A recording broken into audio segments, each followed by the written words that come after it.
World Championships kicking us off this morning, leading us into the Junior World Championships later on today. However, it is a morning that starts with a heavy heart from everybody here at World Triathlon and triathlonlive.tv.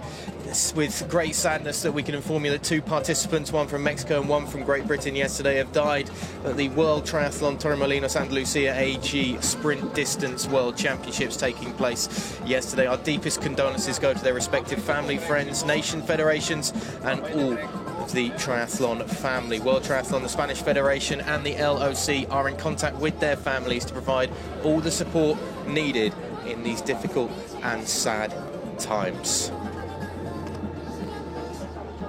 It is a dark cloud that hangs over what is a beautiful morning this morning here in Spain. Myself, Oliver Wilson and Johnny Ryle taking you through the Para World Championship action today. Johnny, it's a cracking course that we've got in front of us and a beautiful morning considering the weather as well. Oh, it's fantastic. We've got an incredibly exciting few hours ahead. The back end of what's been an incredible year, obviously with a Paralympic Games only it's just a distant memory. Nice technical course today, and I think we're going to see some fantastic racing. Yeah, we should in a moment be able to show you exactly where the athletes will be working their way around through the beautiful fishing town, the seaside coast here in Andalusia. It is a course that will see them starting the athletes on a 750-metre swim, one lap out in the water, which is certainly not the harshest turns that we'll see, so scrapping around the boys will be slightly more limited than when you get those harsh 90-degree turns or so. Then out onto the bike, 19.1 kilometres, 4 laps of this bike course, slightly altered from yesterday's under-23 World Championships, and then you have the extension that gets us back down to the beachfront and out onto the run circuit as well. 2 laps of the 2.5 kilometre course making up the full 5 kilometres, and the blue carpet awaits, particularly for those that will be getting themselves on the podium today.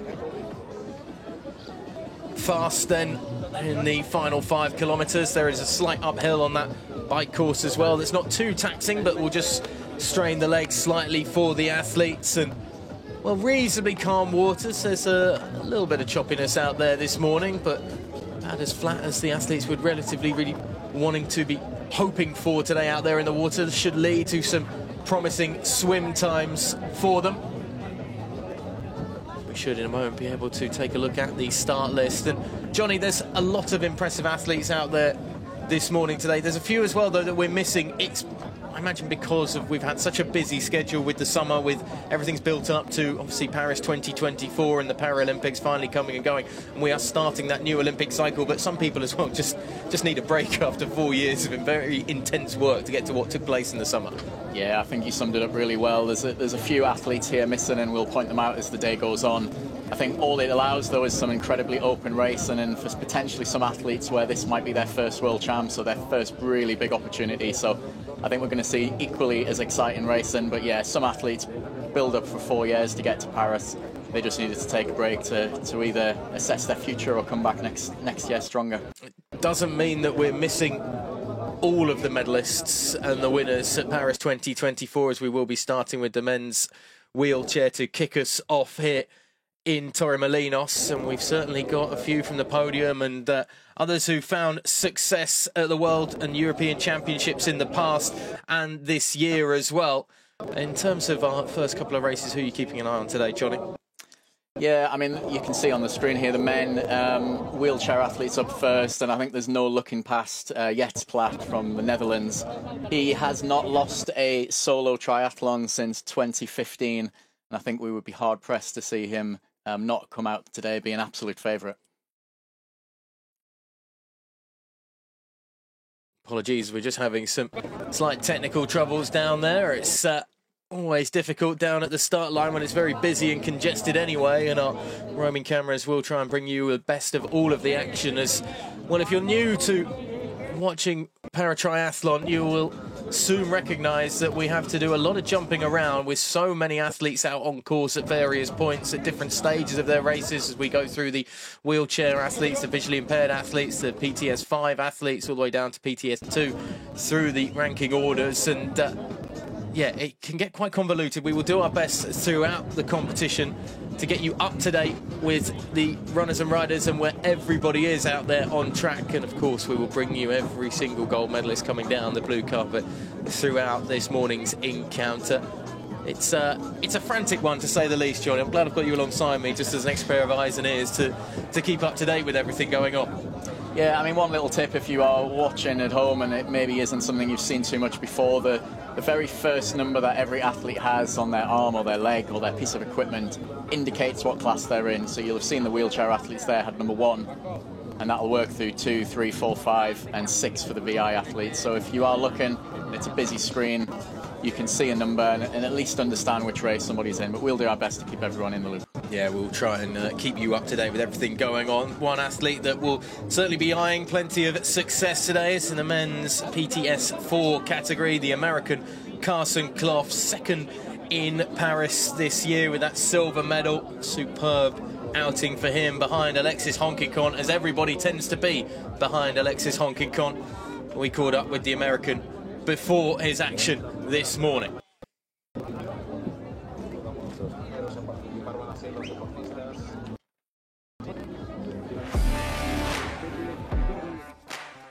Carson Clough here in Torremolinos for my 3rd World Championships. My first one, I got off the wait list about 4 days in advance in Abu Dhabi, and ended up being an okay race for me. I think I got 5th in that one, and then last year in Pontevedra, Spain, I got 5th as well.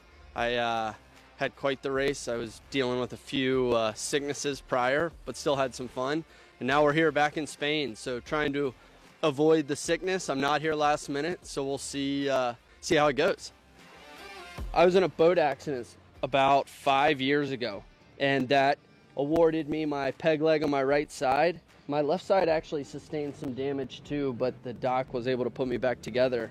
The running blade gives me propulsion, allows for higher efficiency, faster times, and it's really been a step up. And then, you know, I stole an idea from Alexi, one of my competitors, who uses his run blade on his bike, and I was able to develop my skills to be able to do it and kind of take that from him.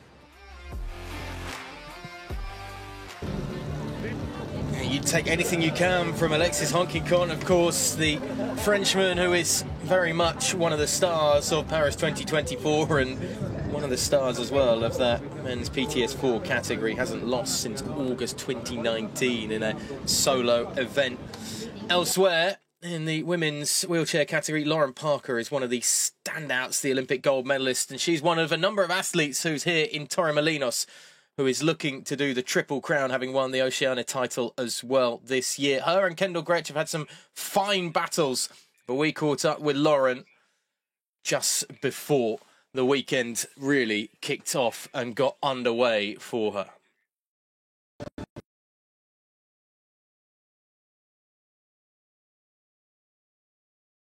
Well, apologies, we are just having a bit of trouble with the feed here today. We will do our best to try and bring you that Lauren Parker interview.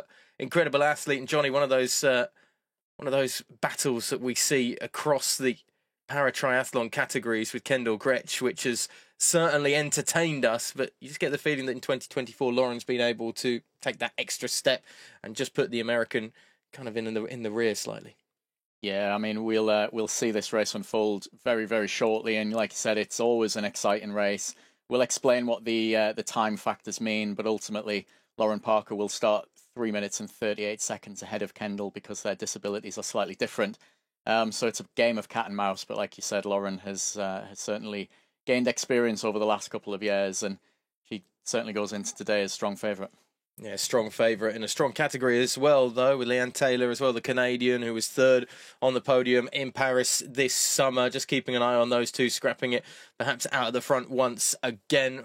Once again, we have to apologise as well for the loss of our feed from Torremolinos as we are tucked away here in the broadcast booth. There's not too much that Johnny and I can do. I can tell you, though, that the sun is beaming down on the beachfront and looking as beautiful as ever, and we will do our best, thanks to the hard grafting technicians in the background, to get the feed back up and running for yourselves. The last minute preparations taking place down there for the para athletes. Johnny, it's it's a lot to do and be prepared for. I mean, it's the same as every athlete, of course, in terms of your mental preparation, your focus in these moments just before we get the events underway. But there's a few extra bits and bobs that need to be taken into consideration, particularly for the wheelchair athletes today. Yeah, there is, and we'll see across all of the categories the amount of sheer equipment that people have and the complexities of that equipment puts across every race. But like I said, for these wheelchair athletes, they will have, you'll see a handler who has stood with them there pre-start, and they're people who can help them go through the swim exit, go through T1. So you've got a relationship. You've also got to put some trust in somebody else to support you through the race. You've got handbikes, you've got race chairs, there's a lot of wheels there, there's a lot of tyres that can give you issues as you're going through a race. So yeah, it's one of these sports that you can be physically fantastic. It really, really does take a number of seasons for you to be able to get used to the technicality and work through races seamlessly. There's a lot of laps today, and even just the basics of just knowing how far you are through a race, how many laps you have to do. We see a lot of issues and incidents, so racers never won a loss right until the very last minute. Yeah, we've definitely seen people taking the blue cup at the wrong time in the past, and today as well, there is actually going to be not an issue, I would say, necessarily, but there's something to keep an eye out on with that run course, in that it is very, very narrow along the beachfront, single lane up and down. We saw it yesterday with the women's under-23s in particular, when Horvath and Michalikova were battling right at the front at the final lap of that under-23 World Championship women's race. There's not much space, and particularly when you've got the wheelchair athletes and the visually impaired athletes who have their guides with them as well. I actually wonder if overtaking could be a problem for some of these athletes when they want to. And as well, you have that dead time, which is very narrow, very tight, and going to be very difficult for the wheelchair athletes in particular to navigate round. They're going to have to really slow, kind of almost pivot themselves around, you almost feel, and then get back off up the road once again. Yeah, you know, it'll be a course that people will have been able to see and know for months, so you would hope that people will have been able to do the preparation, have the conversation with the coaches that they need. But yeah, a massive tactical element comes into today.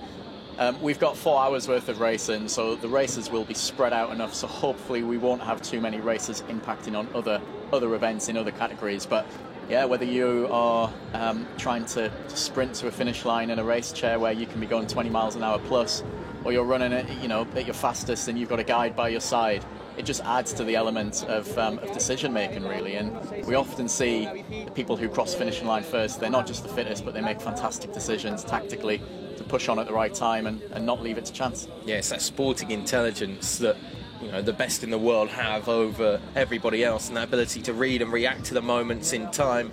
As I say, we will continue to try and bring you the feed live from Torremolinos, just having some of the technical gremlins that are affecting the broadcast right now, but myself, Ollie Wilson and Johnny Ryle taking you through the next 4 hours or so of Para Triathlon World Championship action, as the beachfront is finally being populated with the athletes, and we are just a few minutes away from getting underway today with the men's wheelchair. The athletes in the H1 category will be going first, followed by the H2 category athletes. There will be a slight separation, Johnny, and you touched on it earlier. That's because there are just slight differentials that have to be taken into consideration when it comes to each group of athletes, so to speak.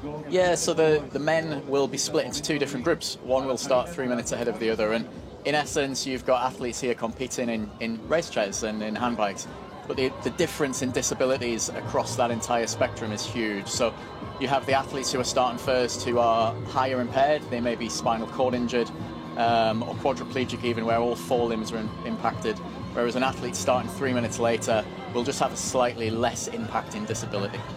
The game of cat and mouse from start to finish. The under 20 degree water temperature, 18.7 for the athletes. A bit cooler than we had yesterday, of course. Air temperature is still quite comfortable though, and once you get out of the water, it is a perfect temperature to be racing in today, and the athletes are certainly going to enjoy it. It's not overbearingly hot. The sun will catch you, of course, but the men's wheelchair action getting underway there with the athletes out there in the water and ready and raring to get going. Just 1 lap, 750 metres of this swim. The 4 athletes down there, Howie Sanborn, Giuseppe Romele in there, Junpei Kimura of Japan, and Thomas Fruworth of Austria. Really is, though, perhaps the H2 category that catches a bit more of the attention in terms of the Paris gold and silver medalists that will be getting underway in about 3 minutes' time or so, in the 20 22 world champion Louis Noël as well, the Frenchman, won the European Championships earlier this year, looking to finish strong with a World Championship medal around his neck. But as we touched on earlier, never say never in the world of triathlon or para-triathlon, and certainly anything can happen at these events. But you would say that the favourites are in the second group going out, John? Yeah, you would, and if recent history is anything to go by, I think we would probably still say that. The Austrians have a very, very strong history when it comes to wheelchair sport. So you've got Brungraber from Austria, who obviously medalled in Paris and will be starting in a minute as we see these athletes head to the beach. However, Thomas Frywith, who has already started, is an athlete who didn't race in Paris but has got an incredibly strong swim and bike, and we already saw him starting to push the pace, I think, at the beginning of that first wave. So it will be interesting to see some athletes who maybe haven't quite been on the circuit much over the last year, but could be dark horses. Frywith then one to keep an eye out on in that first group, as the next group of athletes just getting helped out into the water and getting ready for their start time that will come up in the next couple of minutes or so. We'll keep an eye on the timing charts for you. The first time that we'll get, of course, will be when the athletes make their way out of the water, head down towards transition one, get out on the bike, as the patient wait for the women is starting to take place as well out there on the beachfront. As I say, Lauren Parker, Kendall Gretsch, Leanne Taylor, the podium from Paris, waiting to get underway. You see Skylar Fisher there, one of a number of Americans in the women's wheelchair category that will be keen to get underway. That will get going a few minutes after the second group of the men get underway. Athletes, you are now the hands of the start.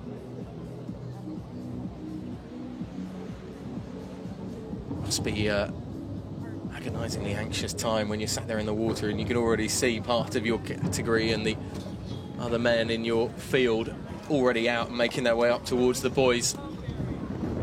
Yeah, when they brought the factoring system in, a lot of athletes really did struggle with it, just simply sitting there having to watch your competition move away from you. But like any good athlete, a bit of control over how you're thinking, how you're feeling, how you're acting, and you will see these athletes who are in the second wave look very, very calm and composed.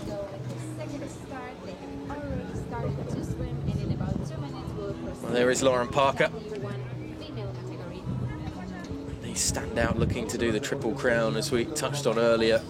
Said there's a number of them that are here today, the athletes that have the possibility of doing that. As the second group of men out in the water can get the chase underway, so to speak. John, is it more fun for an athlete, do you think, to be the chaser rather than the chased? And there is that added impetus of you can see somebody down the road and you can start working and narrowing that gap. It gives you a bit more focus, doesn't it? Yeah, and today's course plays into that perfectly, because there's a lot of dead turns, there's a lot of road that goes backwards and forwards, both on the bike and the run, so you will have that visual all day long. You'll know if that gap is coming in or out. So yeah, I mean, I don't think either is ideal, but I think you'd be preferred to be chasing than being chased out. I mean, it was something we had yesterday, the exact opposite, particularly on the bike course, not necessarily on the run. That's very much the same running route that the athletes will have today, but the bike yesterday, very few opportunities the way it snaked around Torremolinos to see where your opponents were, as we can take a look at the start list then for the women's wheelchair category. As we touched on, Lauren Parker there wearing the 1081 to keep an eye on Kendall Gretsch and Leanne Taylor, though, up there as well. First of the athletes getting helped down into the water and preparing at the start line. Before they get underway, we can hear that interview with Lauren Parker. Yeah, looking back over my journey since my first World Championships in 2018, I've now got 4 world titles under my belt, and I'm going for my 5th one on Friday. It's been a crazy journey. So much has happened, you know, lots of highs and lows, and a lot of things I've had to overcome, but you know, I'm so proud that I've been able to achieve what I've achieved. Yeah, I mean, my first world title was in Lausanne in 2019, and that was probably my most special because it's my first world title, but to come back every year to defend, it's more and more special, every year. The build up to this one's been very different. With Paris Paralympics 5 weeks ago, I stopped training and went on holiday, and I decided to turn up for this race and try and defend my world title. I'll be on the start line still believing that I can pull something out of the bag, and it's such a competitive category. I want to race the best athletes, and I'm here to defend my title. It is going to be a tough one. I haven't made it easy for myself, but without the competition, it wouldn't be as satisfying. Lauren Parker there, here to defend, but feet up on the beach and certainly enjoying a bit of downtime. The Australian after Paris 2024. Great to see that she's made the effort to come out here to Torremolinos and try and defend that World Championship title. Is it going to affect her that much? A bit of off time between now and obviously what happened in Paris and the gold medal? You're not going to lose that much fitness, are you, if you're Lauren Parker? No, I think she was maybe overplaying that. I mean, the build-up to a Games is incredibly intense, and I think we see sometimes a lot of athletes actually benefit from coming off the back of an event of that magnitude, having a bit of a rest, and actually coming out and just racing for fun, doing the sport they love to do. So yeah, I think the racing will be as fierce as it ever is. Lauren Parker and co are off and underway in the first start of the women's wheelchair category. Kendall Gretsch down there in the water with Mona Francis, the French woman, and another American, Skylar Fisher, getting ready to go in the second group of the women's wheelchair category. I just can't imagine that a holiday and time off for Lauren Parker is the same as a lot of us have our holidays and time off. I doubt there's too many morning beers on the beachside like we necessarily see in Torremolinos quite often with some of the holiday makers that make their way down to this part of the world. Although, Johnny, you're coming down to a similar neck of the woods, so to speak, for your holiday as well. I imagine your holiday's a bit more relaxed than one that Lauren Parker takes as well. Yeah, I enjoyed watching the racing yesterday. A lot of perplexed holiday makers out there thinking, I wonder what on earth these few thousand people are doing, swimming, running and cycling around the streets of Spain. Well, it's got to be a bit surreal if you're sat there on your beach bed front and you suddenly see some of the world's best athletes just tearing past you. It probably makes you feel a little bit embarrassed to be just lying there and just lapping up the sun, but much needed rest for the athletes as well as the holiday makers down here in Torremolinos, and those that particularly find the podium come the end of today and over the next few days will certainly be enjoying a bit of the beachfront and a bit of downtime, as well as the end really of the 2024 season is here for a number of the athletes. Not quite the end of all the action here on triathlonlive.tv for 2024. We have, of course, Tong Young coming up, the World Cup event in the next week or so. 10 days as the second group of the women's wheelchair gets underway. Chance once again for the hunters to try and chase down the group in front as they make their way out into the water on the single lap of the 750-metre swim. Our attention next really turn to the male athletes coming into transition. We will see how that chase has perhaps impacted the standing order already in terms of the end of the men's swim. Johnny, on average, what are you looking at in terms of making up that time deficit for a lot of these athletes, those that are in that second group? How long will they want to be right up with the group in front? By the end of the swim, are we talking by the midpoint of the bike? What? It really differs, and it kind of comes and goes, because I guess the fields are slightly smaller, I would say, sometimes than the non-disabled categories. But so with one athlete who has particular strength, we take Dave Ellis, who we'll see later in the visually impaired category. He will make up a significant chunk of time just in the swim, and he will sometimes come out of the swim in a podium position, where we normally within the wheelchair classes see it take a little bit longer for that factor to unwind itself. And there isn't really a pattern to it as well. So in the men's class, we saw that all of the podium from Paris come from the second wave. So every athlete on that podium had managed to close that gap. Whereas actually in the women's, we had two athletes on the podium who were from the first wave, and it was only Kendall who managed to get up in the mix. So yeah, really individual, and it does change time on time. I can see the leaders in the men's category just starting to make their way down towards the beachfront. Get into transition. There will be support teams as well to help them on their way onto the hand bikes and out onto the road. It's a course, as I say, that has just this straight out all the way north away from the beachfront and then up onto what is a rather elongated and slightly changed version of the bike course from yesterday if you were joining us here on triathlonlive.tv. As Johnny touched on earlier, it's a bike course where you will get to see a lot of your competitors as you wind around the streets, almost in a U shape really, this bike course today for the para triathletes.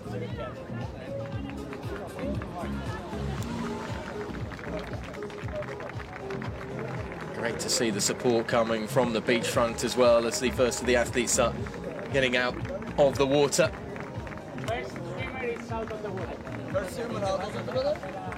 And what we're seeing here, all of the people in the yellow t-shirts, they're part of a neutral support service that's provided by World Triathlon. They'll have done training over the last few days. As you can see, it's a difficult manual job and it can have such an impact on an athlete's race. So we want to see this next 5-10 minutes go as smoothly as possible. Did look like the leaders were fairly spread out as well, which makes life obviously a bit easier for those volunteers and the efficiency of getting the athletes up towards those chairs, and then they can work their way off the beachfront, which is not going to be the easiest thing to do. Obviously there have been preparations made. It's not running solely on the sand, which would be obviously absolute disaster, but it's still going to be difficult even if you're working off just wooden boards on sand. It's not the easiest surface for the athletes to make their way through to transition. They've got to navigate their way over the road as well, thanks to the bridge, as it's Romella who's the first one out of the water, the Italian, who was in that first group.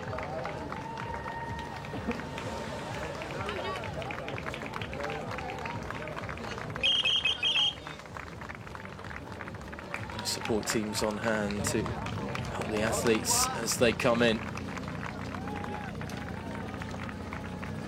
Mele just making his way round towards transition now. The guide's helping them through what is a maze, really, of metal barriers down there. You do not want to take the wrong turn at that point. It's very useful to have the assisting staff on hand. There's the Austrian you were talking about, Johnny, who could get his name right in the equation today, Thomas Freyworth. Yeah. Behind the leader. We're seeing Jets Platt there be carried to his chair, so from that three minutes or so, he's made up at least a minute and a half simply in the first discipline. Six-time World Championship winner, not last year though, in 2023. Jets Platt. Certainly be a bee in the bonnet, so to speak, for him though. He'll want to find number 7 and continue the World Championship winning streak today. Kimura, the 4th out of the water. Needs to be closely behind Jets Platt. Getting ahead of some of those in that first group out. There's the support staff on hand as well to help the athletes through transition and out onto those hand bikes. It's an incredibly long transition today, and this will play a part in the dynamics of the racing. So we've got slightly a short bike than the 20k, which is standard. You can see it's taken these athletes now probably 2.5 minutes to get from point of swim exit out onto their bike. So yeah, we'll see how that impacts athletes later down the line with leg prosthetics and the likes. Grabber through transition, or through out of the swim, excuse me, in 5th place. There also must be, because everything is slow and you're trying to be competitive and as fast as you can, when it's taking around about 2 minutes to go through transition, it could potentially lead to errors as well, of just trying to rush things too much or getting something incorrectly done in terms of putting away the gear and getting out onto that hand bike run. So it's actually going to take a fair bit of focus as well for these athletes, just to stay calm, not get agitated and frustrated at how long it's taking. And across today, just kind of keeping a cool as they go through and getting out onto the bike. Yeah, you're absolutely right. It just adds to the dynamic of thinking. Hopefully it gives people a chance just to stay calm, just to calm down, lower that heart rate a little bit before they get to the point that we're watching now, which obviously involves athletes having to get their wetsuits off and then transition across to a new piece of equipment. The people in the red vests will be, you know, either colleagues or close friends with the athletes, so they'll have worked through this process a lot. but they're only allowed to help in certain situations. So you can see from that blue carpet all the way through the transition, there's no pushing allowed. This is all about the athlete's endeavours and the individual effort of every athlete. Just was talking about the agitation there. You hear the come on, come on, come on almost from Fruworth there as he tried to encourage the support to give him a bit of extra help almost in getting the wetsuit off, getting it unzipped, getting off the legs and getting into the handbike as quickly as possible. That's fairly smooth from Kimura, who will get out onto the bike course. As I say, the 4 laps making up 19.1 kilometres of the bike course. You've got the section that takes you from transition up towards the lapping course itself.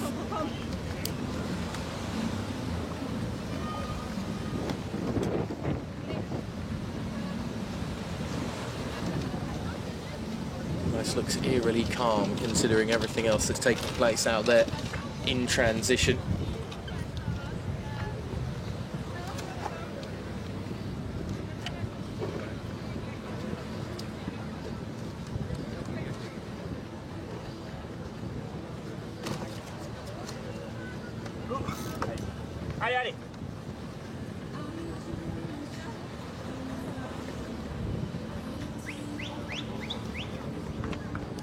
So Brungraber, Kimura, Fruworth, Jens Platt, Giuseppe Romele.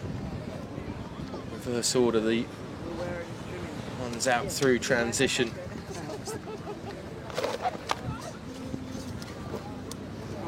Noel has gone out there too.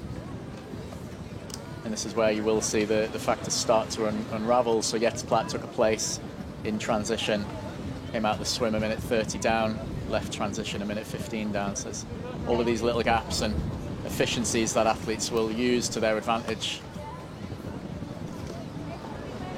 Sanborn. Certainly a quieter athlete through transition than some of the others that we've heard in the last few minutes. Still a number of the athletes making their way out of the water. It's Lauren Parker, who is already out for the women and will be starting to make her way down towards transition now. It looks fast indeed from Parker, on the coattails of some of the male athletes that started well ahead of her. Any chance that she gets to put some distance between herself and the opposition, she'll be eyeing up some of the male athletes and thinking, right, well, I've got something to chase now out there on the road.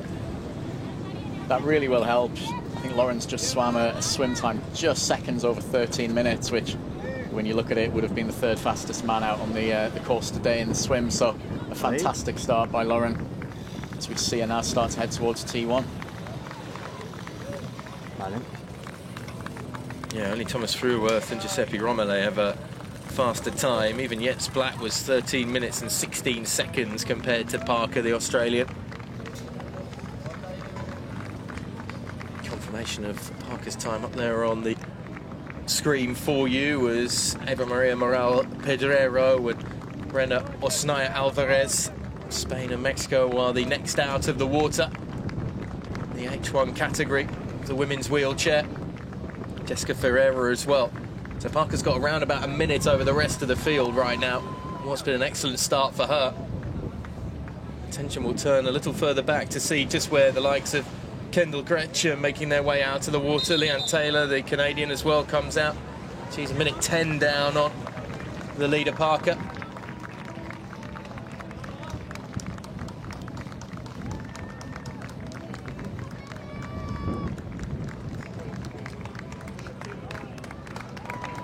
Still none of the H2 category coming through on the timing charts for the women's wheelchair event. Doesn't necessarily mean that the gap hasn't been closed down a lot, as Parker now makes her way through that tricky section and down into the transition area. Not only that, I mean, it's the hard graft with the arms as well, just to get to transition. This is what these athletes are good at, though. It's an elite field in every way, shape or form, so the fact that you've got a slightly longer T1 actually will probably just play into the hands of those athletes who are already strongest. And it is quite different and fairly unique from what we've seen in the past of the World Championships to have such an elongated transition. I mean, I can't remember over the last couple of years from the 2022 World Championships and 2023 it being quite as tricky and technical as this to get down into T1 and out there onto the bike in terms of the route taken.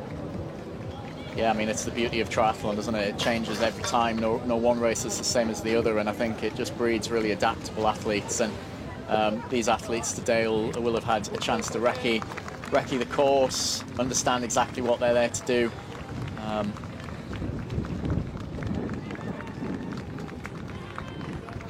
So the next group of ladies make their way out onto the beachfront then. That is Skylar Fisher leading them through in the H2. Mona Francis of France right up there with her, and Kendall Gretz too. So the H2 category pretty much out. Around about 3 minutes adrift of the leader, so that gap of 3 minutes hasn't really changed between Lauren Parker and those that started in the second grouping. They're all together as well, those ladies though, and that might be a useful thing to be, just pushing each other on in terms of closing that gap. Probably made up around about a minute to a minute and a half on the rest of the field, but in terms of keeping up with Lauren Parker, that's a completely different question, and it's something that not many people have been able to do, particularly over 2024. Yeah, I think looking at those times, about 30 seconds made up, and it's really interesting to see all three of those H2 female athletes all come out within seconds of each other. With a smaller number of athletes, we'll often see bigger breaks being made, but they obviously used the draft that they could get as a three to the very best. Just a slight problem from the looks of it there for Parker. Just going to see, go back to that, exactly what the issue was. She was slightly delayed in terms of getting out of transition. Plenty of others well on their way, hot on the heels in pursuit.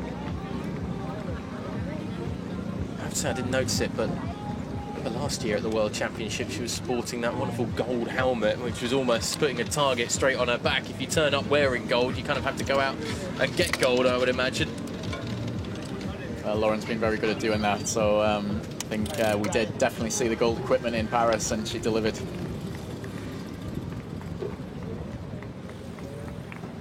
Yeah, Parker's just dropped a place as well to Eva Maria Morel Pedrero going through transition, so Parker is going to do something that she knows how to do, that is chase down a leader, but it's also a position that we're not too used to seeing her, so that issue in transition has certainly thwarted her slightly.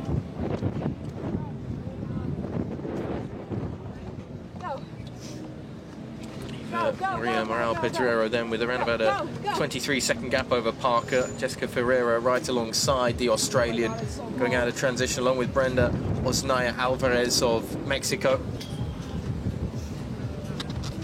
I mean, just for viewers who might have tuned in yesterday, one of the biggest differences of today's racing compared to yesterday is this is a non-drafting event. So on the bike only, you cannot draft. So we saw 4 of those wheelchair athletes all head out onto the course at a very, very similar time, and they're going to have to find their own space or risk getting a penalty at some point. Yeah, which seems almost slightly harsh, but you can see there that those 4 athletes are all trying to spread out and almost zigzag in a formation down the road and out up towards the bike lap route.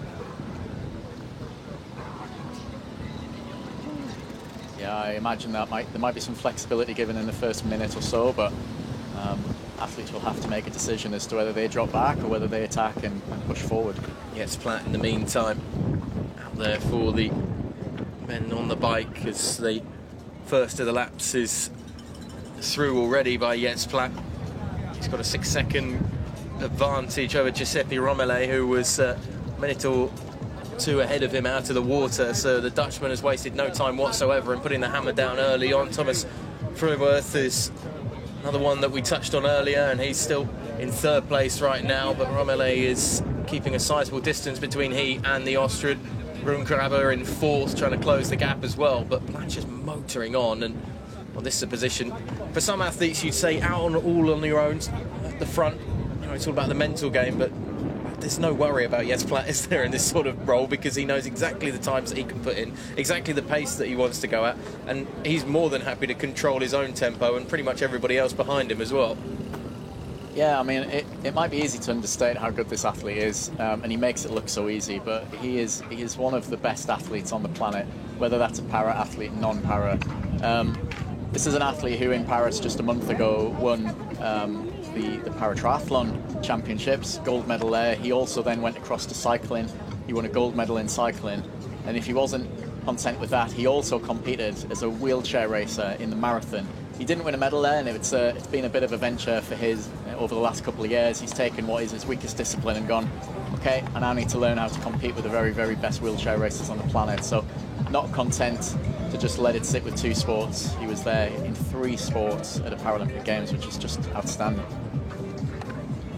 Could have tried his hand at the swimming as well, I imagine, just to complete a quartet, complete the triathlon Olympics, so to speak. But Jens Platt is certainly out on his own right now, with acres of room in front of him and daylight just to pull himself further and further away from the Italian Giuseppe Romele. We're trying to stay in hot pursuit, but very few can match the power and pace of the Dutchman. Flying Dutchman, if you will. That'll be the last time I'll make that pun today, I promise you, Johnny. He is flying, though. He is, certainly. The technical element of today's course will really suit him. The ability to come out of a turn and just get back to power very, very quickly. He puts out an extreme amount of power for the fact that he's only using his arms. He'll be sat there somewhere in the region of sort of high 200s and coming out of the turns probably low 300s in terms of watts, which for anyone who understands how hard that is to withstand with your legs, it's certainly more impressive to do with your arms. Yeah, rather him than me, that's for sure. When it comes to the amount of exhaustion out there, I'm more than happy to be in the commentary box alongside you, Johnny, and just take in the impressive outing that Jens Platt is undoubtedly going to provide. It'll be interesting to see what kind of a gap he's been able to create. It was at 6 seconds at the end of the second lap that he's on right now out there on the bike. There is just a couple of tight moments, as I say, especially when you go up on that slight uphill towards the really tight dead turn at the very top of this bike course. There are also, as you can see here, the corners can be taken, some of them at great pace, and you don't lose too much momentum, and most of this bike course is reasonably flat and not too much hard graft. Yeah, you couldn't ask for better conditions to be racing in, I think, with a nice tight technical course, but you get to learn that course.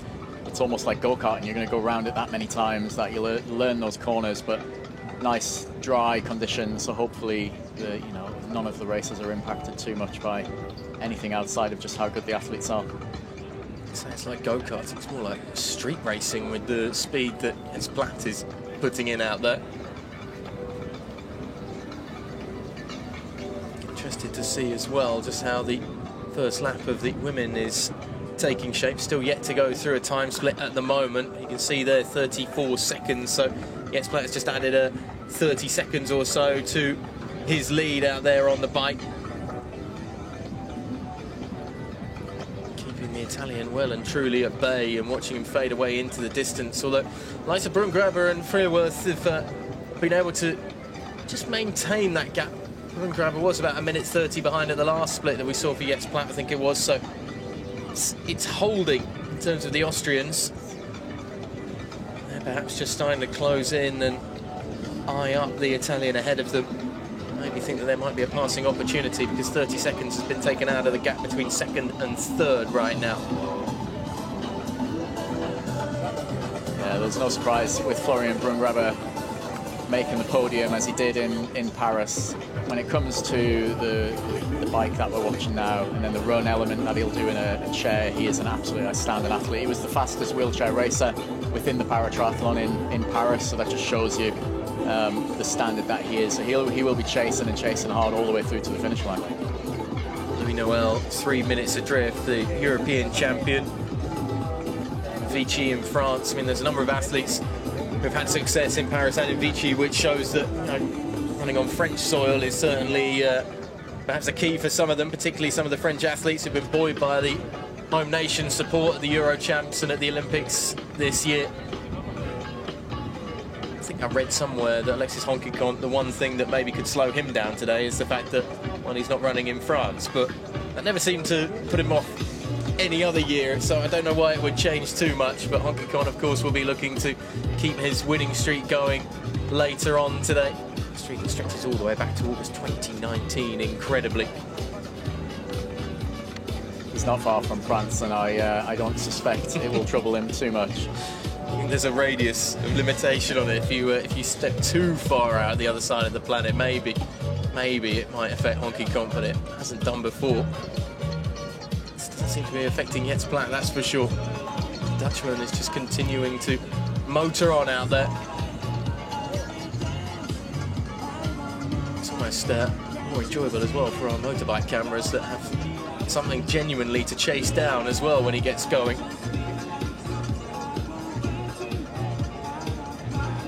Imagine he's going to continue to add to that sizable advantage before the end of the next lap or so. 1 minute 17 advantage, as I say, over Giuseppe Romile. The lap 2 split.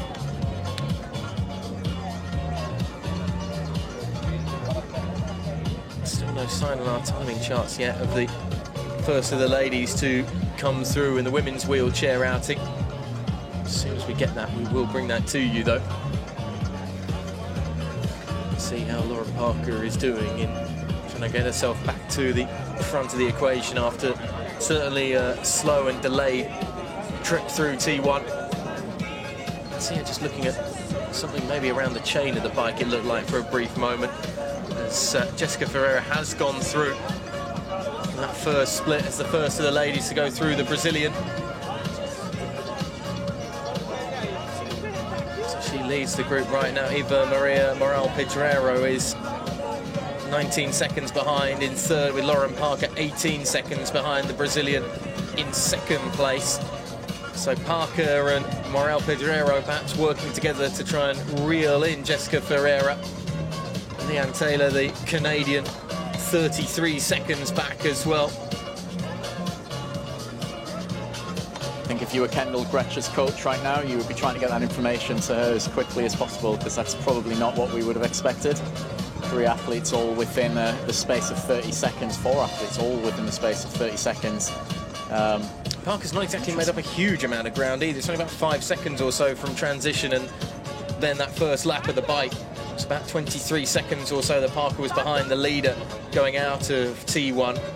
So it's not like she's tearing up the course in front of her and really reeling in the Brazilian straightaway, maybe biding her time, or maybe the issue continuing to plague her. We'll try and get some information on that as soon as we can.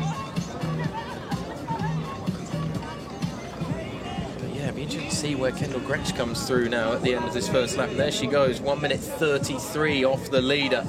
Kendall Gretsch, the American, who may just be eyeing herself up to get right back in the hunt. She's taken 30 seconds out of the gap that was about 2 minutes out of T1. So Gretsch has definitely got an opportunity if she can maintain this pace to get right up with everybody else and right on top of the leader by the end of the 4 laps of this bike. And we could be in for a cracking finish when it comes to that final 5 kilometres out there on the run for the ladies. I think if you'd offered that to Kendall Gretsch just 15 minutes ago, she'd have taken that. To be only 90 seconds back when you've pretty much halved that gap already, and there's still way more than half of this race to go.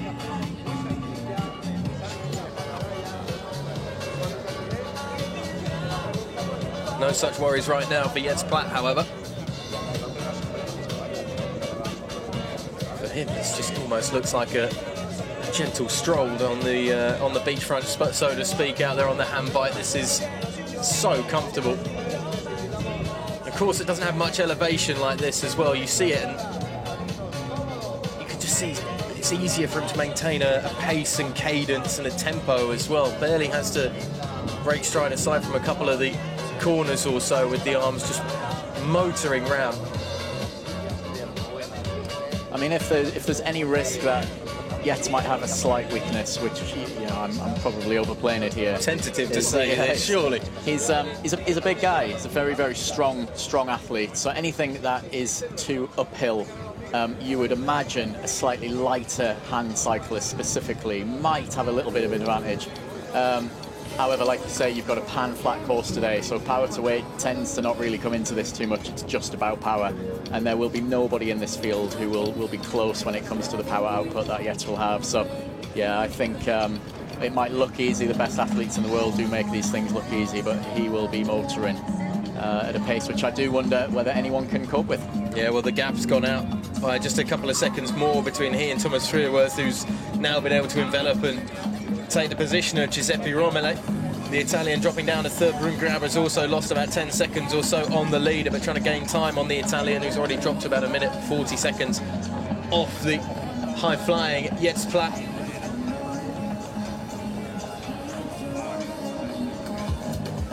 Dutchman out in front by a considerable margin right now, as his bike will almost shortly be coming to an end here, as he's just eating up the course. Confirmation of the ladies wheelchair event timing is just coming on your screen now at that last split. As I say, Lauren Parker 16 seconds back. She's now starting to drop the Spanish athlete who was with her at the last split that we had at the end of the first lap of the bike. Ferreira out in front, Taylor the Canadian trying to close the gap as well.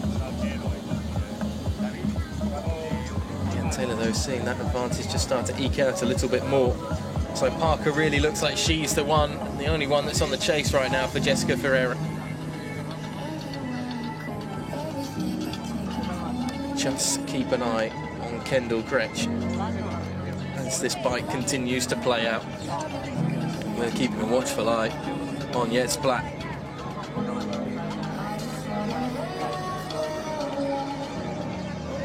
One of the biggest misconceptions within para-triathlon that an athlete in a wheelchair might be slower in any way than to any other athlete you'll get to watch this weekend. And I think over the sprint distance, it would not surprise me if this athlete you're watching here is the fastest athlete of the entire weekend. His bike will be as quick as nearly anybody's. Obviously, when he then moves into a racing chair, he gets to cover that 5K ground lightning quick, 11 or 12 minutes. So yeah, we're probably watching the fastest sprint athlete of the weekend.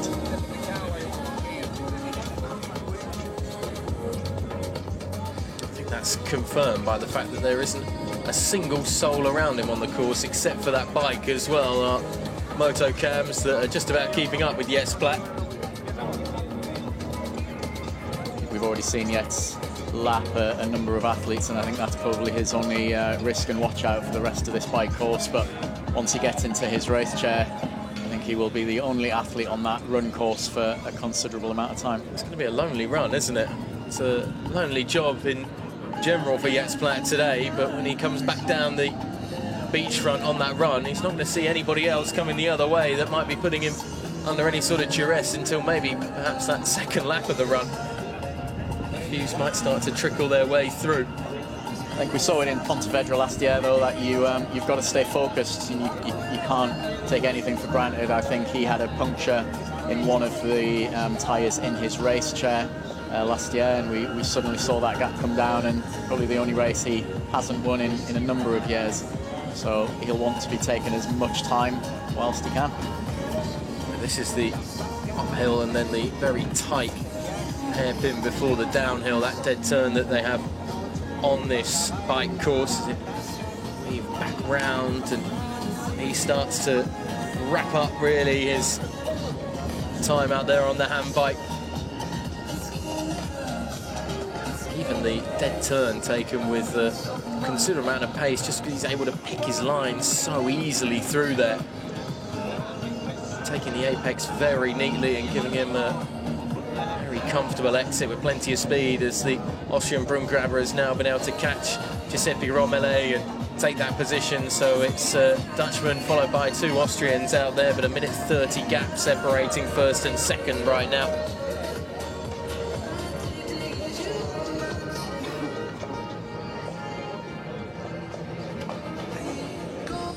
Great to see still the women's second lap splits coming through. They should be in just a few moments' time or so.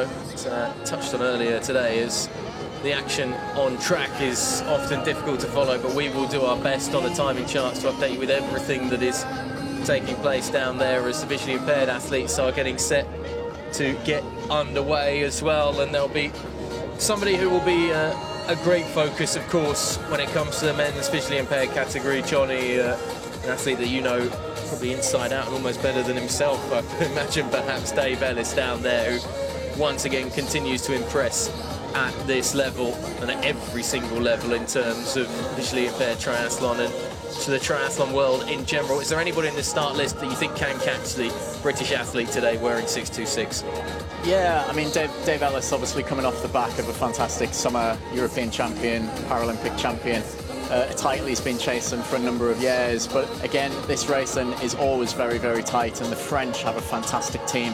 You've got Thibaut Rigaudou and Anton Perel, both of which who finished off the podium in Paris. And some of those races over the last year or two have been really, really close. So you count nothing and take nothing for granted.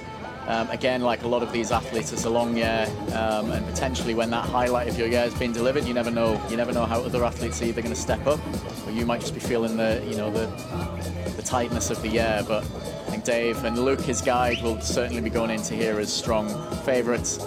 Swim and run is absolutely their strength, so kind of expect them to go off hard and finish hard. Just before we get the visually impaired men underway, just a quick time check on those ladies out there on the bike. Lauren Parker still trailing Jessica Ferreira now by 16 seconds. The gap's only gone down by a second or so, but back in fifth. But eating up the road, Kendall Gretsch now just a minute off. She's been able to close down another 30 seconds or so on the leader. So the American is starting to make a really strong push out there on the bike and could be right up with the likes of Parker and Jessica Ferreira, and could even be past the Brazilian if she continues this sort of power and pace out there on the bike for the remainder of those laps. It's impressive watching this race unfold. Kendall is an incredibly excellent technical athlete, so she will be using the fact that this is a really technical course, I think, to her advantage today. Could be a real sprint finish when it comes to the ladies' wheelchair out there over those 5 kilometres or so. As I say, the men's visually impaired athletes just lining up on the beachfront. B1, B2, B3 categories. The B1 categories will go out first, followed by the B2 and B3 categories, and this is all based around, Johnny, on the level of visual impairment. Yeah, exactly that. So the same description we gave with the wheelchair athletes earlier. You have visually impaired athletes, but that can go from a mild visual impairment all the way through to being entirely blind, and that obviously has an impact in a sport like triathlon where you're moving at incredible speeds, but you've got sunlight, you've got 3 different sports, you've got technical courses, transitions, they all have an impact. So what we're watching here is the first of the men, the B1s. They'll start 2 minutes and 41 seconds up on all of the B2, 3 men who will again have to sit and just see their opponents just disappear off into that ocean. The man to keep an eye on then, Anton Perel in the B1 category for the men's visually impaired. You touched on earlier the 3rd place at Paris 2024, but for every single French athlete that picked up a medal, even if it wasn't gold, medaling at your home games, a moment that all of these athletes will certainly never forget. Perel will perhaps be the favourite out of the athletes that are first taking steps into the water to kick off the visually impaired action.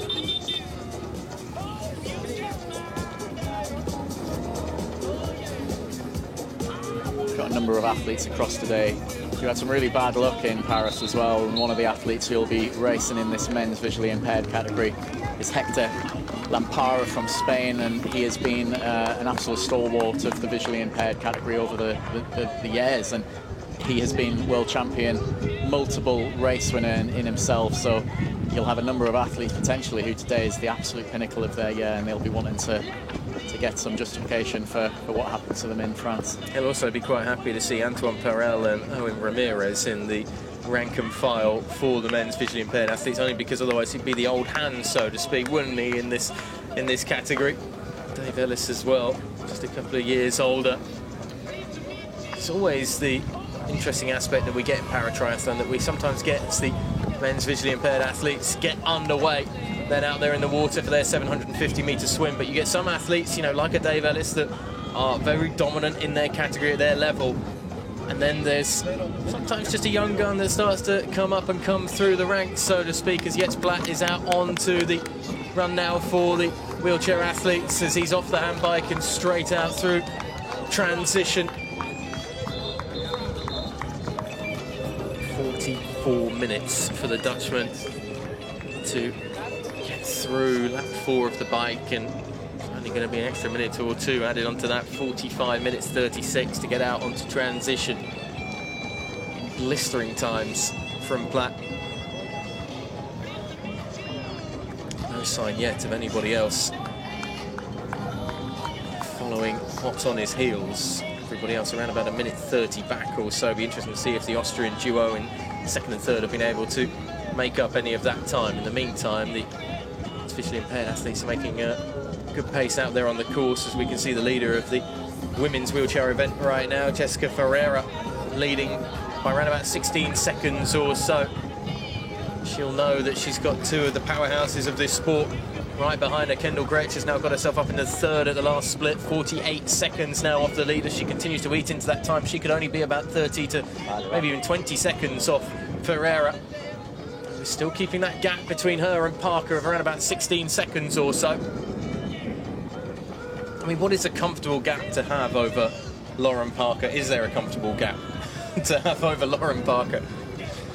I mean, it's an interesting one. When you looked at the most of the times of this season, Kendall will be the fastest cyclist and runner pusher in the field. So I think all of these ladies in the H1, once they know that Kendall is already up and in and around them, will be quite worried, because they will expect and know, as you move on to the run discipline, she's historically been one of the fastest athletes in the field. So yeah, I don't think they'll want her to be anywhere near them at this stage. The young Austrian Thomas Fürworth is a minute 39 behind, gets Blatt out of T2 as the second group of the men's visually impaired gets set down there in the water to get underway. A group that will contain Dave Ellis and Thibaut Rigaudot. The top two spots at the podium at Paris 2024 wait to get their World Championship campaign underway here in Torremolinos. Looking at that camera angle there, you can see the job that the guides are going to have to do, because even for someone who's fully sighted, that looked like a low morning sun. Very difficult to make sure that not only you keep yourself, but you keep the athlete on track. Don't do any more distance than you want to do. Those boys just do stand out though, like a big giant dark square, don't they, as the silhouette shown from that early morning sunrise. It's given us some beautiful views out over the water, of course, but it's a tough one for the athletes to take in on their way out in the water. See there, the camera does show just how much the glare off the water is going to cause a potential problem for them. Just take us through, Johnny, the role of the guide in this sort of an event. I mean, you cannot be dragging your athlete along at all, but you have to still be able to navigate the course and have that touch and feel and a real chemistry, I suppose, as well with the athlete to be able to orchestrate your way around a World Triathlon course. Yeah, absolutely. The relationship is key, and you know, in its basic form, a guide will swim, bike, and run, and do every meter of this course with the athlete. But like I said, you can't do it unfairly, so there's no pulling in the swim, and you cannot be ahead of the athlete on the run either. Obviously, when you get onto a tandem, it's a team effort, and some of the pairings that we see make incredibly strong tandem pairings. There'll be elements of the run course which are called free leading zones, which are incredibly technical areas. The guide will be able to take the arm of the athlete and physically sort of manipulate and guide them around where words might not be, you know, you might not be able to get the words out quick enough. So safety takes over in that sort of event, and you can then free lead an athlete. As soon as you're out of that zone, hands off, and it's back to verbal cues again. So we see some of the athletes out there on the hand bikes. Just trying to work out if that's Parker. Is that down there? It's on the left-hand side of your screen. I wonder if maybe she's made a push either on the leader, or if that was Kendall Gretsch just going past her. Try and get an update on the splits as soon as we can. The women's visually impaired athletes first group already going out into the water, as we saw just a moment ago. Ferreira up with Parker, and they are right alongside each other. Confirmation on your screen of the timing there of the women's wheelchair event as the handbike's coming towards an end. Kendall Gretsch continuing to take another 10 seconds out of the leader from the last time we saw them, but Parker's got herself right in contention, and Gretsch as well has certainly got a position to be able to launch herself forward and get right up into a battle for gold today, potentially. The second group of the women's visually impaired getting set to go out in just a moment. Francesca Tarantello is one in this group that will be one to keep an eye on. Considered a new face of the last few years that perhaps contests what has been the absolute dominance of Susana Rodriguez in the women's visually impaired categories. We see some of the athletes from the men's wheelchair going out there on to the final 5 kilometres on the run section. Yeah, like you said, I think we watched Francesca win the world title last year, overcoming Susana Rodriguez's dominance. Susana was having none of it this year, and for an athlete who's been on this circuit for almost as long as paratriathlon has existed, Susana was the fastest runner in Paris, which is just an absolute kind of phenomenal fact, really, because I think we were watching Francesca last year come out with such strong run form, a lot younger an athlete, and I think we've maybe presumed wrongly that we were going to see that be overturned. So I think we're again in for a morning of fantastic racing. It's the American Howie Sanborn is going through transition, getting out onto the section as quickly as possible, out of the handbike into the chair. Joshua Landman just coming through the last lap of the bike, looking to maybe put some pressure on Sanborn, sat in 6th at the moment, the American. This is the battle up front of the women's handbikes right now. And there's Lauren Parker just right on the rear of the Brazilian. Make their way downhill. They're pretty much almost on the last half or so of that final lap of the bike. Parker looking like she's looking to make her move right now and put herself in front. And she, I'm sure, will be getting notifications out there on the course that there's an American who's making mincemeat of the time between her and Parker and is hot on her heels, which may just give a bit of encouragement that the Australian needs to put the hammer down just on the last half lap or so on the handbike. The women's visually impaired B2 and B3 category making their way out into the water now as well. The chase is on between Tarantello and Susana Rodriguez as part of that B1 category, the Spanish athlete. I think the way to describe Rodriguez is the class act of the visually impaired women for the last years, I think, rather than year. I mean, it's been a superb 2024 for her, bouncing back from the frustration of the World Championships last year, but there is a long, long history of her dominance at this level. And it will have eaten her up slightly, won't it, to have not found that victory last year at the World Championship. She really prides herself on being as dominant as she can be. Yeah, she's an incredibly intelligent athlete in the way that she trains and manages her body.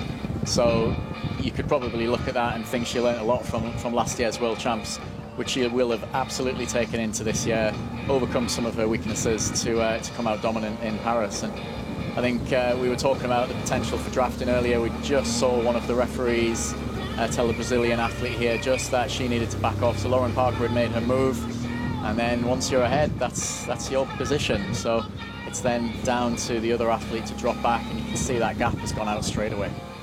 Yeah, time for Parker to put the hammer down, so to speak, and see what she can do as the Brazilian now trailing in her wake, albeit fairly, according to the officials.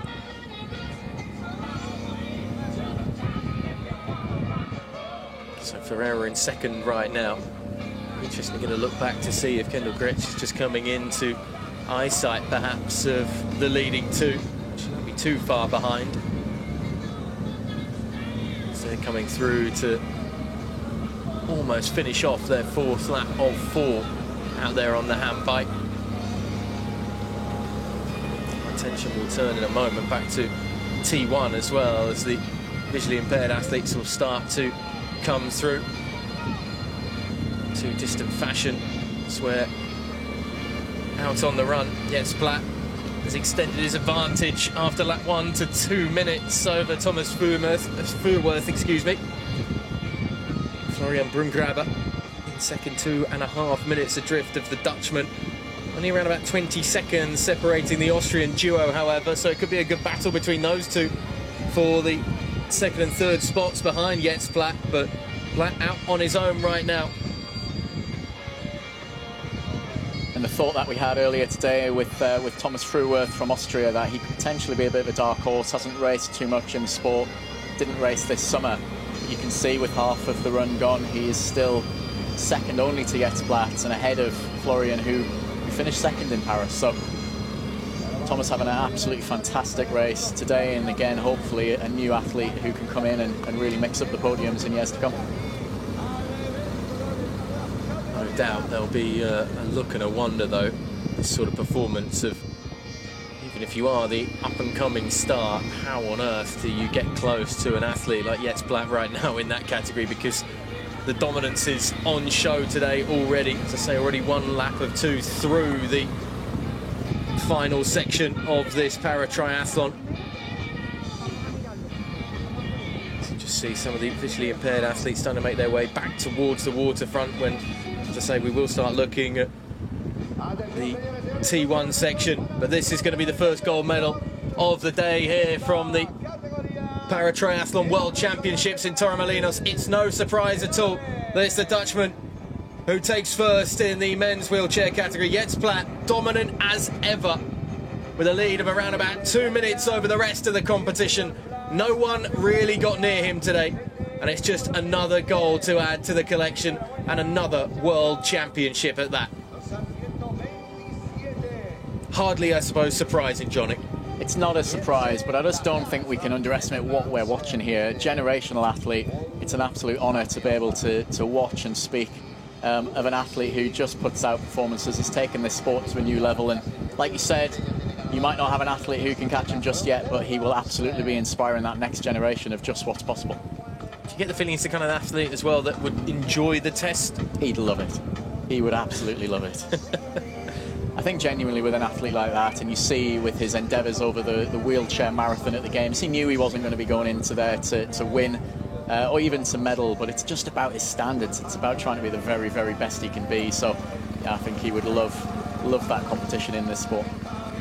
We didn't see much of him out there on the beachfront on the run section, but there wasn't enough time, I think, to get the cameras down there, because Jets Platt has just gone about his business in rapid fire time. To say, finishing the bike in 45 minutes in the end, and his total race time 56 minutes 39 seconds. Blistering, to say the least. Don't forget that includes his factor in time, so in fact the time he'll have been out there racing will be 3 minutes faster again.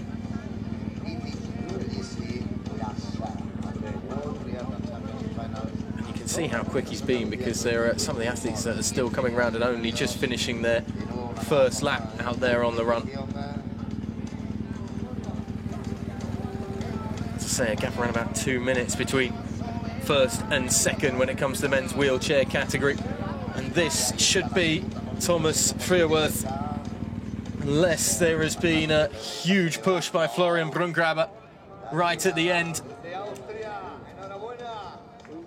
Silver does go to Florian Brungraber, who's been able to pip the youngster just at the last moment as the two Austrians ended up battling it out. Brungraber, perhaps the experience coming to the forefront. Frustration for Fuhrwerth, who would have been eyeing up that silver medal. He will have to settle for bronze instead, as the men's wheelchair podium is made up of two Austrians. It's a fantastic effort from Florian Brungraber, though, to be able to just leapfrog his fellow countryman right at the end of that, as Parker is suddenly out into that gold chair and getting ready to go out on the run section. Was that Kendall Gretsch just coming through? Gretsch has been able to move to around about just 5 seconds off Parker, as our attention is going to have to turn to transition 2. And Gretsch has got out through transition 2 in rapid fire time ahead of Lauren Parker, the American first through then, and that's going to be a tough one for Parker to try and make up the ground on. She's already 14 seconds back on the American, who's obviously had a huge push right at the end of the handbike. And will have an even bigger push as she goes out with the lead in the women's wheelchair category on the final 5 kilometres. Yeah, this is an absolutely fantastic performance we're watching here. It's been a long, long time since I've seen that factor come down by the time we've been in T2. Like we said earlier, I think historically Kendall has been the fastest wheelchair racer in the field, so yeah, excited to see what she can now do. The visually impaired athletes coming through into T1 right now after the 750-metre swim has taken place. The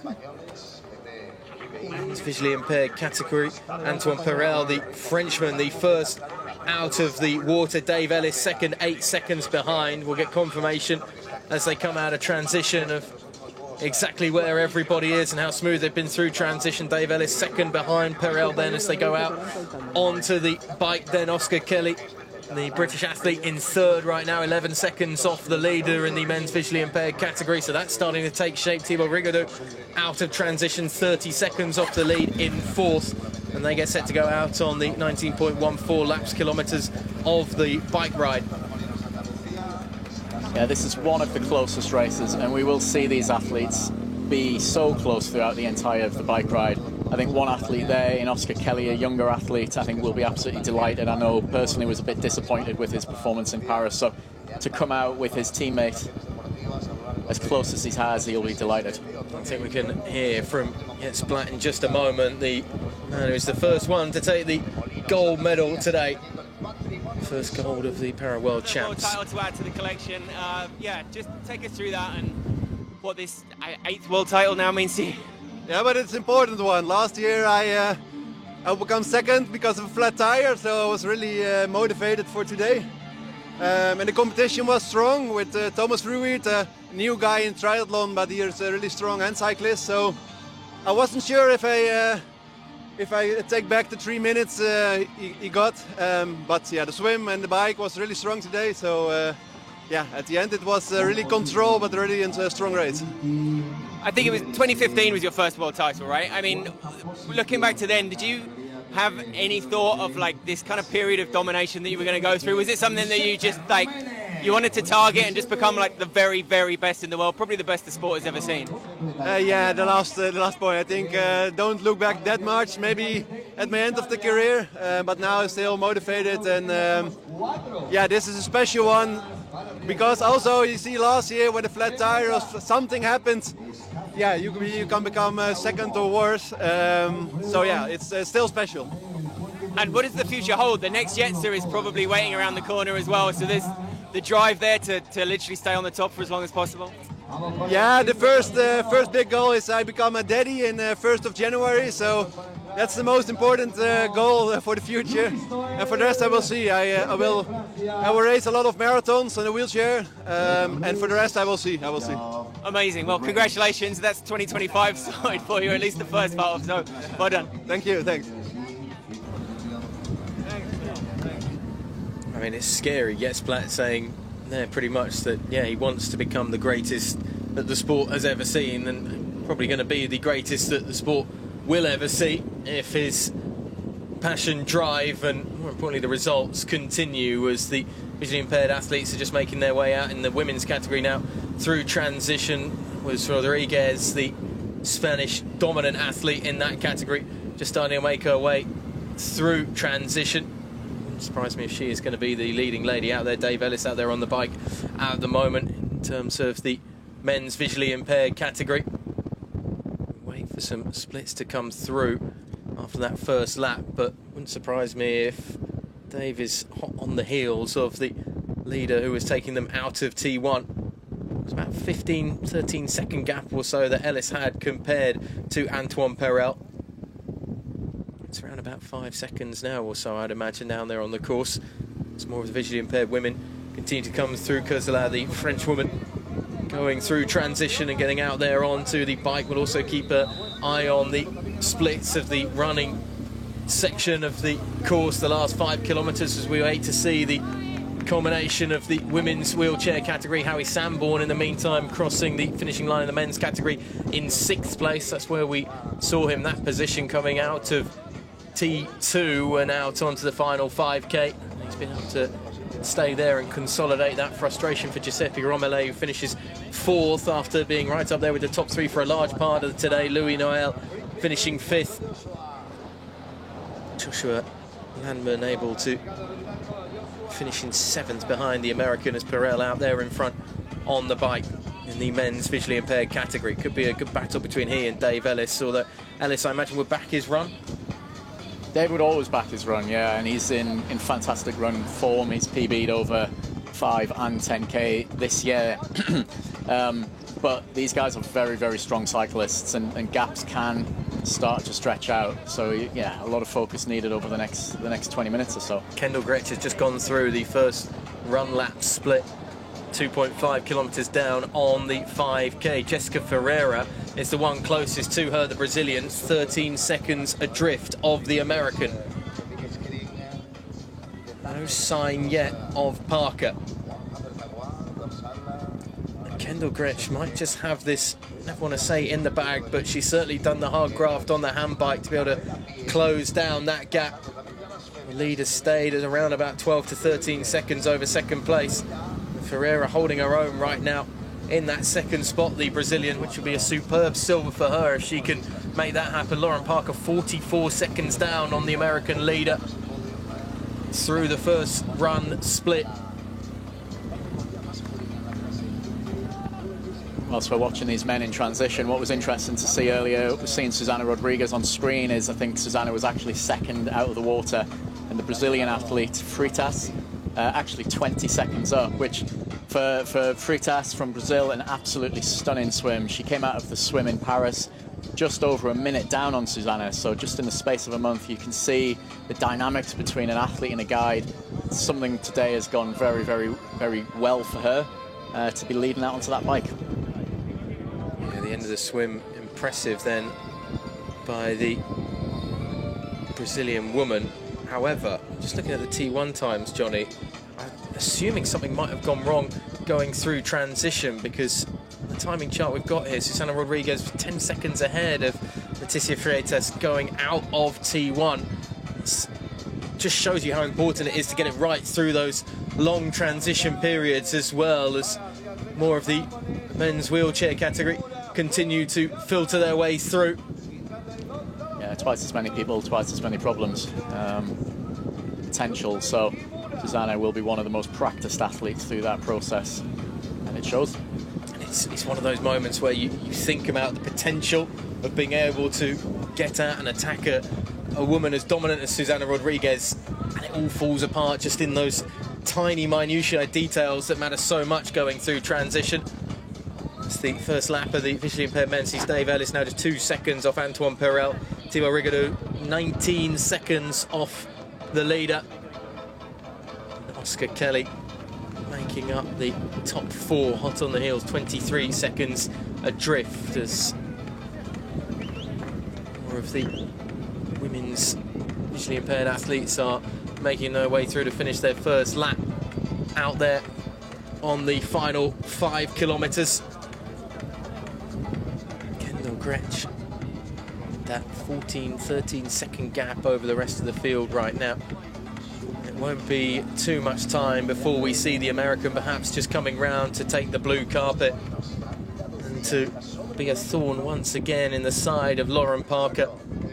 It looks like, barring some sort of minor miracle, and a minor miracle that includes 45 seconds worth of extra effort over the American, is going to see her finishing on the top spot of the podium, which is a place that she has become so accustomed to being over the last 12 months or so.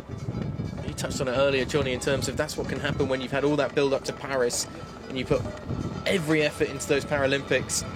And that's not to do any discredit, of course, to the Para World Championships we have here today, but so much of that focus is that 4-year cycle to the Summer Games. And then maybe that hunger just goes a little bit, or you realise you want that rest and relaxation. And Lauren spoke about how she'd had that time off, and maybe that time off has been about 45 seconds too much worth of time. Yeah, I mean, the opportunity that a lot of para-athletes have to capitalise on a Paralympic Games is unique. There won't be a period in that athlete's career where they'll be able to get that much exposure and just utilise the opportunities that come their way. So Para World Championships here will be a significant event in their year. But yeah, there's nothing quite like a Paralympic Games and the opportunities that come with it. And similarly for Kendall, you come off the back of that event, you still want more. And you've got one more opportunity in that year to go and deliver it. So that's what she's here to do. And the competitive side of her will certainly be enjoying getting one over Lauren Parker on a big stage like the World Championship stage.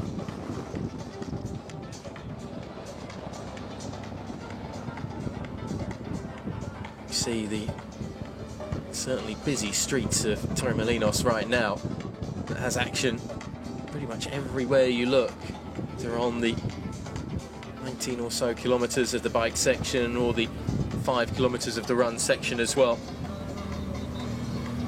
As I say, we will do our best to keep you up to date with every important split and timing that takes place right now. We'll keep an eye on the ladies' lap 1 of the bike as we see some of those splits have started to, or will be coming through in just a moment or two. Top 10 almost are through of the men's visually impaired category, but out of the front it's still Antoine Perel and Dave Ellis that are leading the charge. Theo Rigaudot will be one to keep an eye on slightly further back in that bronze medal position right now. Certainly Oscar Kelly is keeping himself right in the hunt for a podium spot just off the rear of the Frenchman in third.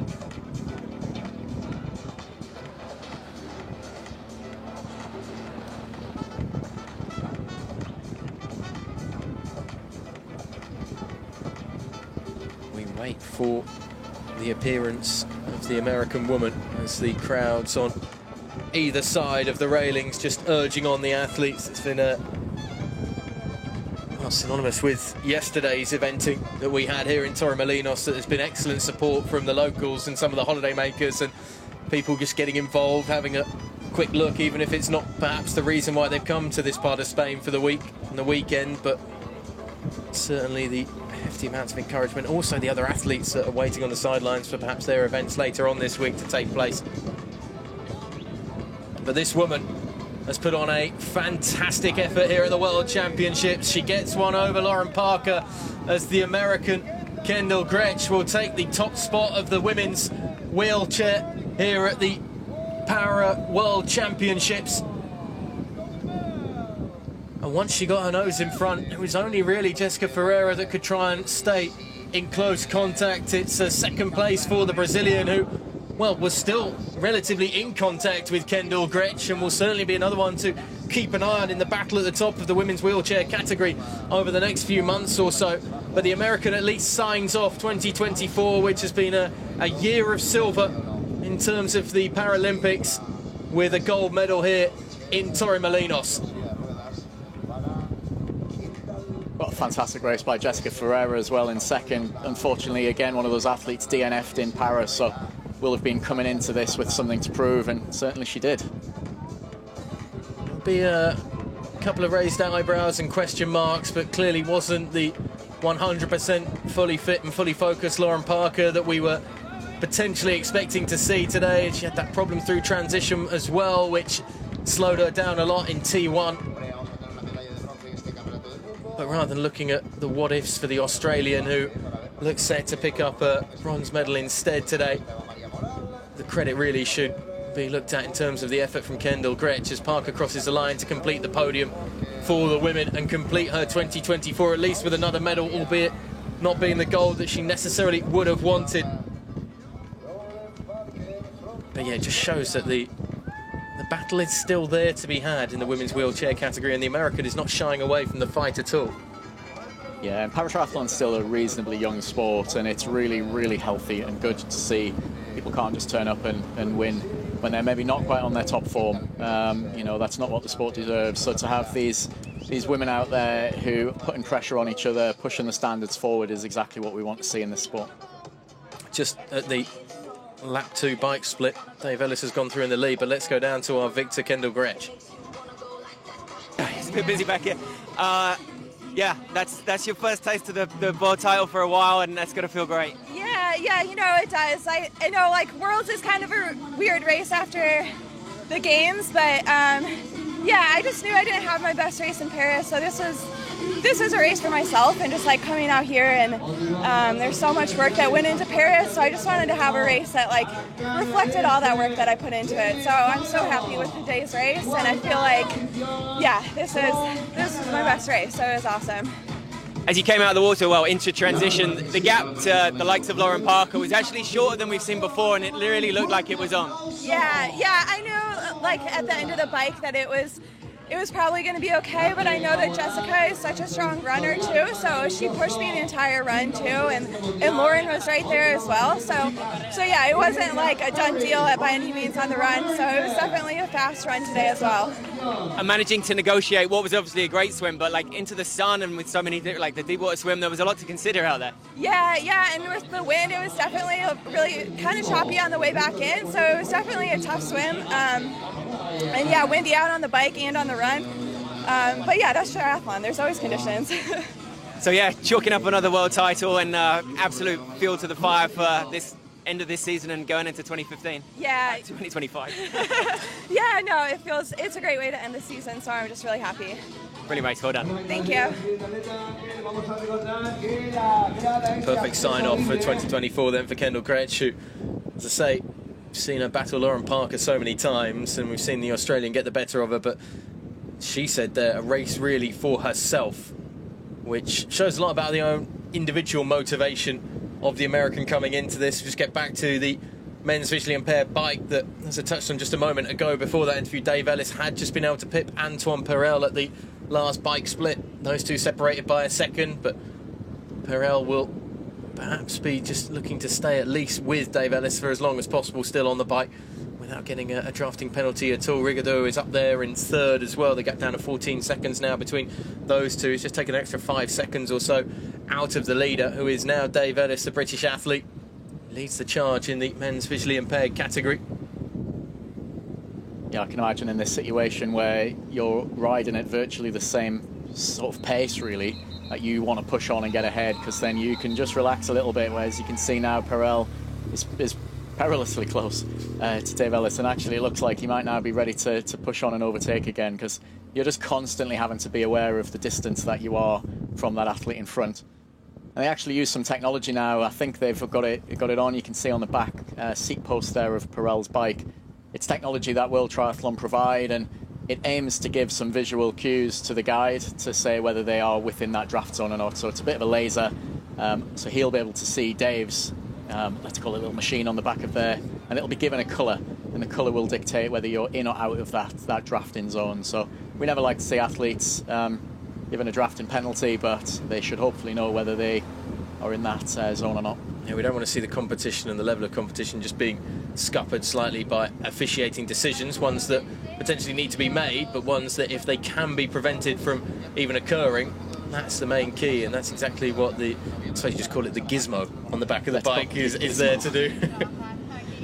So, elsewhere, Susana Rodriguez in the women's visually impaired category has already carved out after the first bike lap a 47-second lead over her competition. Leticia Freitas, the Brazilian, still in second right now. Anu Kurzelat in third in that category, 90 seconds off Rodriguez, who, well, after getting a helping hand perhaps through transition in terms of the problems that clearly affected Leticia Freitas coming out of the water and getting out onto the bike, she's now made that and put it to good use by putting the hammer down and carving out almost a minute already over her opposition. And it's a gap that could easily be extended as we get to lap 2 of the women's visually impaired category out there on the bike. It was touched on as well, Johnny, the wind that is whipping around, of course, the coastal town here in Torremolinos. Kendall Kretsch mentioning that it made the swim difficult. It makes the bike really difficult as well, though, particularly for the visually impaired athletes, who you've got two bodies out there on the bike, the guide and the para triathlete, of course, and that just means there's more of you to be blown off course slightly by any brief gusts that do come off that, particularly when you've got the avenues that cut across these roads that the athletes are on, and you can suddenly almost be like a wind tunnel, if you will, coming off the coast. Yeah, they'll certainly be learning which parts of the course are giving them the most challenges, but equally, as a non-drafting element of triathlon here, the aerodynamics of the athlete and the guide and the bike become ever so more important. And we saw it in the way that that Yates was riding earlier, just that incredibly low profile. And all of these athletes now take that part of the sport incredibly seriously.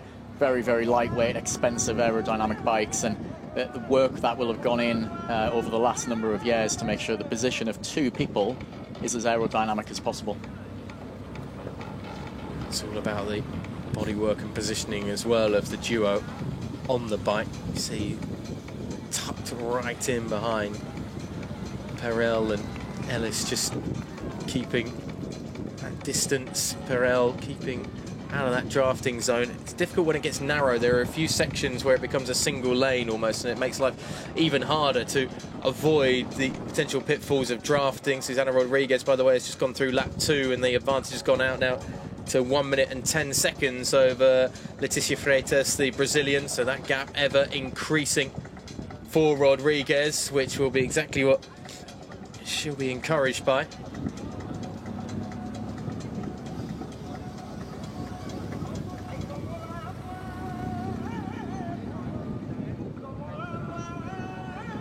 Perel staying right on the heels of the leader. Ellis right now, was more of the wheelchair category athletes continue to filter their way through. The podiums are already set, of course, with Kendall Gretsch atop it in the women's category. Jens Platt dominant in the men's category. Mona Francis, the French woman, coming across to take the 8th place in the women's wheelchair category there. About 5 minutes behind Brenda Osnaya Alvarez, the Mexican athlete.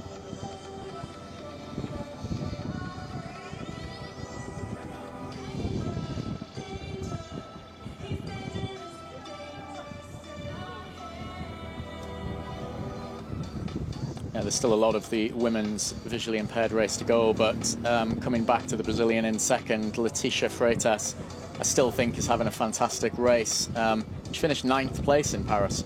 And most of that gap between Susana and her in Paris came from the bike. So the fact that we're now midway through, the gap is at a minute, I think again she is having the race of her life, and she'll be delighted at this point. Rigaudeau as well is just closing that gap down on the leading 2. It's going to get very tight at the top of the men's visually impaired category right now, as they're getting set to come around these last few turns and finish off lap 4 of 4 out there on the bike. We're discussing the potential of a grandstand finish that wasn't quite as close as we maybe thought it could be in the women's wheelchair category. Men's visually impaired, though, is eyeing up 2 Frenchmen and an Englishman. Sounds almost like the start of a bad joke, so to speak, but Dave Ellis will be certainly well aware and wary of the threats being posed by Antoine Perel and Thibaut Rigaudeau as the top 3 from Paris 2024 look to tussle it out again on the streets of Torremolinos for the top 3 spots here at the World Championships. Yeah, it's no surprise there to see Thibaut Rigaudeau close that gap. He's been consistently the fastest cyclist that we've seen within this category. So, yeah, just again proving these top 3 athletes from this year absolutely taking their dominance into this grand final.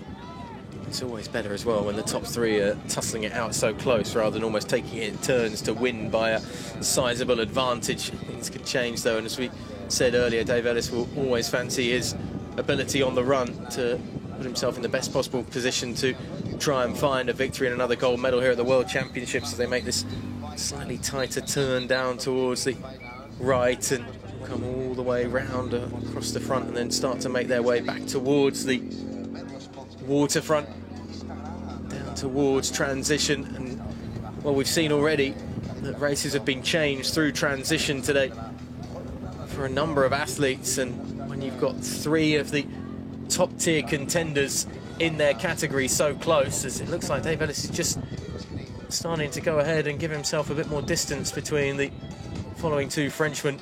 But T2 is going to be vitally important, getting off the bike and getting smoothly and quickly out there onto the run. It's unsurprising to see a couple of motorbike referees there with 3 athletes so close together. So I think similar to what we were seeing in the wheelchair races earlier, it wouldn't surprise me if they've been told just to stretch those gaps ever so slightly. Yeah, we saw the gizmo on the back of the bike blinking on one, I think, the back markers that we saw earlier, just highlighting how easy and clear it is for the athletes to be able to notice that, okay, the drafting is in effect, so to speak, and a bit of distance has to be created. As I say, hopefully making it a lot easier for the officials down there to deal with any potential drafting penalties that need to be handed out.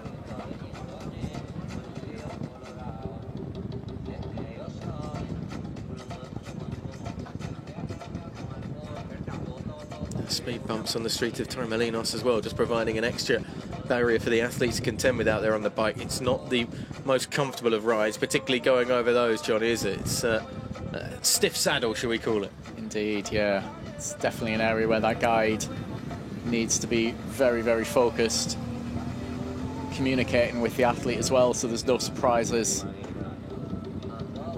As our leading three come round, that's the last 180 degree turn, I should say, before they come back towards the bottom of this bike course. They'll take the right 90 degree turn back down the Avenida down towards the beachfront.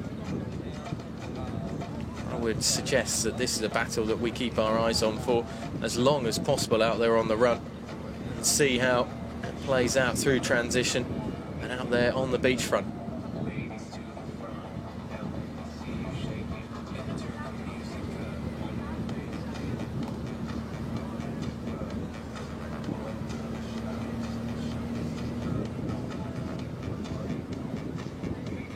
Real signs of attack from the French duo on Ellis. Wonder if they're just happy now to sit in, avoid any drafting penalties, and see how it plays out on the run.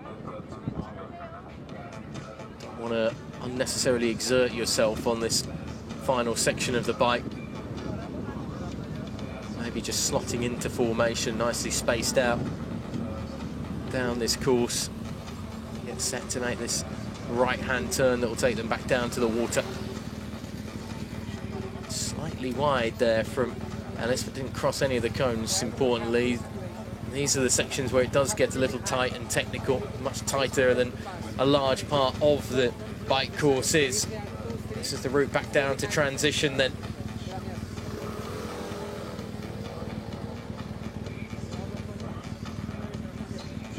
Blue carpet laid out in front. No room for error now for any of these three going into T2. It's practiced over and over again. It will have been done by all three of them, of course, at the Olympic Games as well, where there might be a few more nerves and slightly more shaky hands going through this, but this is why the practice is so essential and so needed as they dismount the bikes and make their way into transition. Just 4 seconds separating the top three in the men's visually impaired category. And they'll all know exactly how fast each other are going through transition, all right next to each other, of course, on the start sheet. And that is very fast from Dave Ellis-Perel, quick as well. They have half that gap to about a second. Closely behind is Rigaudot. So they come out of transition as they went in from the looks of it. Just 5 kilometers for these three to tussle it out. And as we touched on earlier, this is a reasonably narrow run course down there on the front, and with a guide as well. Overtaking is going to be at a bit of a premium. Hector Catala-La Parra coming through, the highest ranked Spanish athlete in the men's visually impaired category. Coming into transition, he's got a bit of time ahead of Oscar Kelly, the British athlete, in 5th. There's a bit of time to make up, though, for the Spaniard if he's to catch the front three, around about 35 seconds adrift of those podium positions right now. Ellis is just giving himself a little bit of a gap ahead of Perel and Rigaudot, who are closely following each other, and Rigaudot is looking to get straight up into 2nd place alongside Antoine Perel out there on the run already. See what I mean? It's difficult to go 4 wide almost on this course, particularly with the cones. You just got to make sure, and it's great work from the guys, just be able to ensure that those overtaking points are navigated cleanly without any loss of momentum, any slow in the cadence of the runners. Yeah, it's certainly a factor that will come into play potentially today. I think we saw probably in that last 2 kilometres of the bike there that had there been a slightly wider course or a bit more room, the dynamic may have changed a bit, but it was just so hard for the French pair to put down enough power to be able to get past on some of the sections that allowed it. And I think we'll see the same on the run here. Ellis leading them down.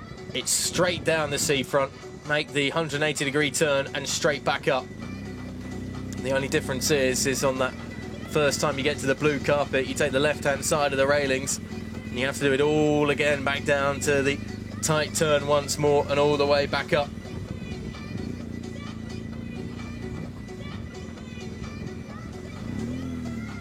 Lazar Filipovic going through transition, the Serbian, and about 2 minutes off the leaders and about a minute off Oscar Kelly, who is sat ahead of him in 5th place.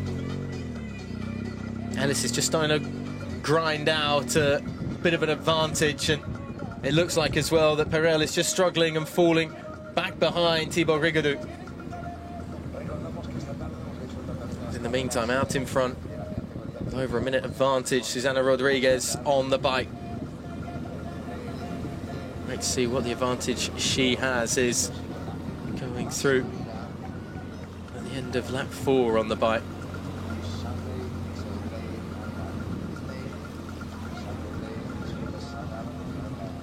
Won't be around her at the moment.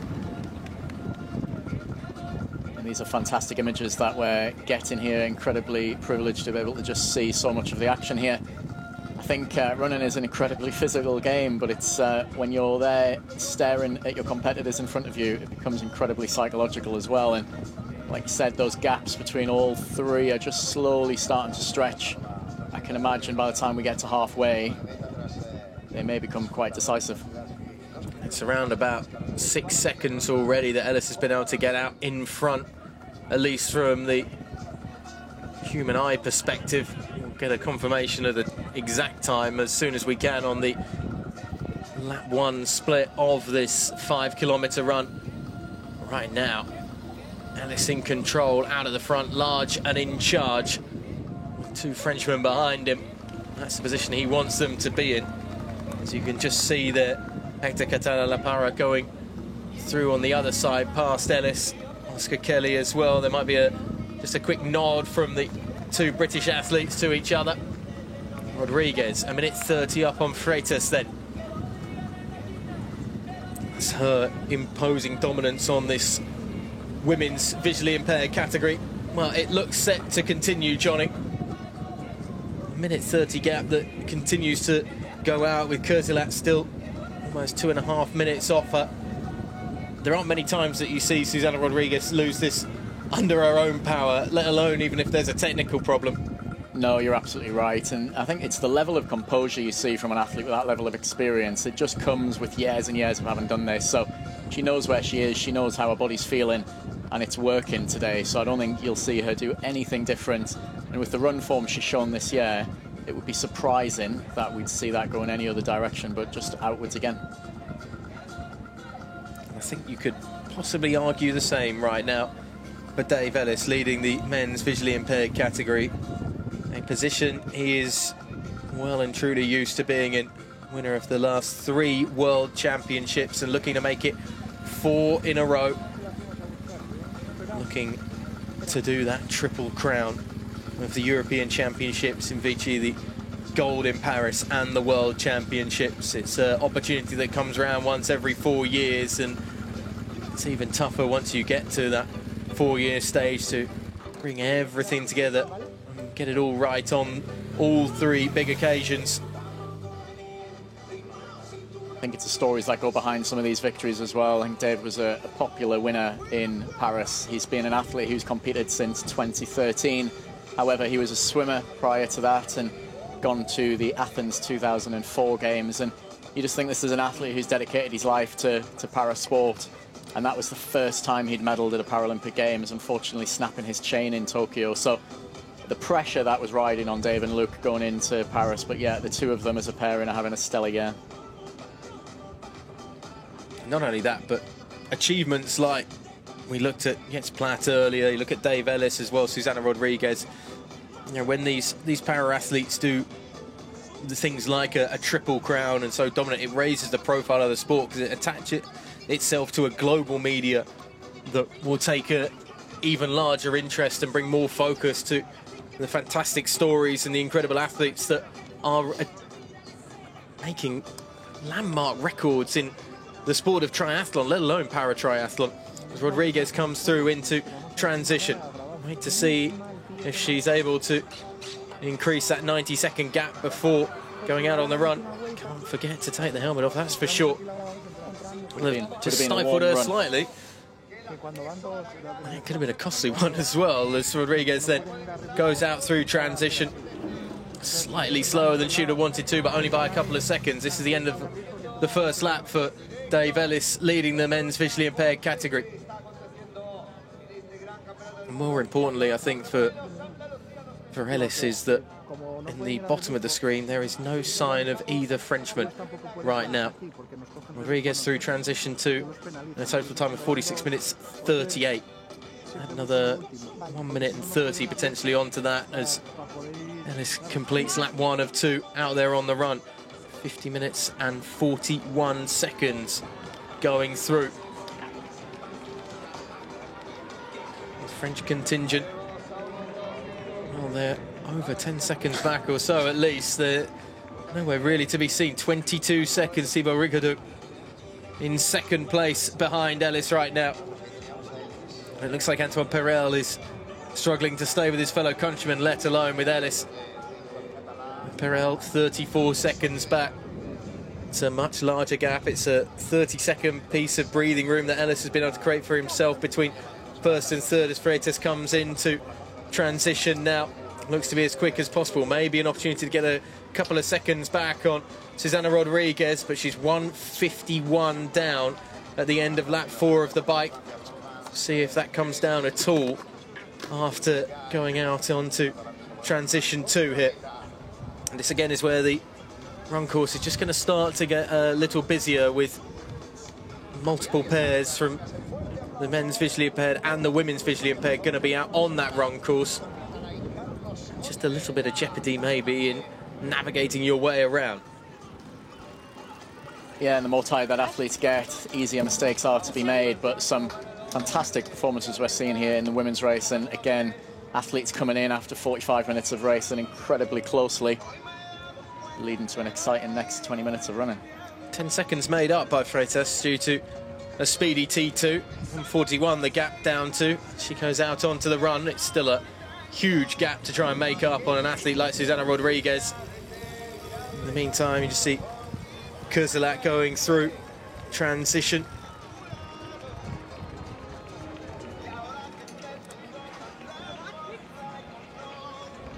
More of the visually impaired female athletes coming through as well. Anya Renner, third in Paris, making her way through transition. Another one that was considered a potential to test Rodriguez, hasn't come to fruition just yet.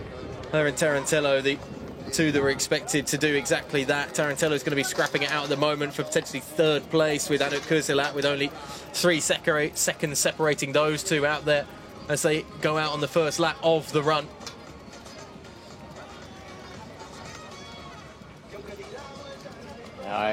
I think Susana, in the form that she's in run-wise, she was the fastest runner in Paris, but the likes of Tarantello and Renner are significantly quicker than some of the girls who they have just gone out, let's say 20, 30 seconds behind. So I think this women's VI race is one that we'll see actually quite a lot of action and overtaking. An exciting one to see unfold. Yeah, Tarantello will have Kerselat well in the sights, and possibly Leticia Freitas as well, the Brazilian, which would almost be a shame if she can't continue her charge after a very impressive swim. And you know, the problem in transition, that gap could be so much slower. There was a sizable chunk of time, around about 20-30 seconds or so, made up by Rodriguez through T1.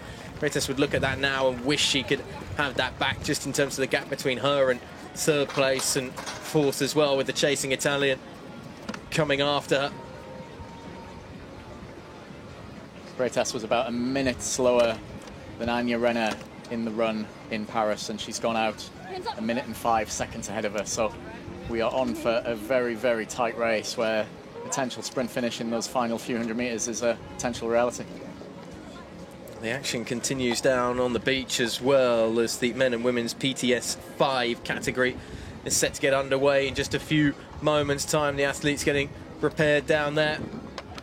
Johnny, the difference between the PTS 5, 4, 3 and 2 categories, if you want to take us through. Yeah, absolutely. And in principle, from 2, 3, 4 and 5, you go from the most impaired in order to do a triathlon through to the least impaired. So the PTS 5 men who we're looking at here have the most mild level of impairment. So we might see some amputees, normally an above knee, an arm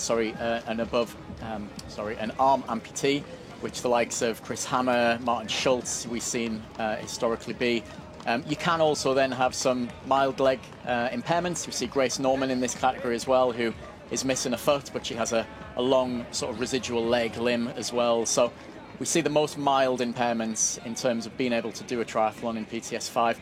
And then it just becomes more severe, so we'd see above knee amputees, more sort of significant neurological impairments, athletes with CP, all the way down through to our PTS 2, which is the most impaired. And you're normally there seeing significant neurological impairments or above knee amputees. So their prosthetic needs and the ability for them to cope with sort of change of surfaces just becomes that much more significant. Number of the athletes that we've seen already making the podium, and some of the best of the action that we've seen already from the World Para Championships here in Torremolinos.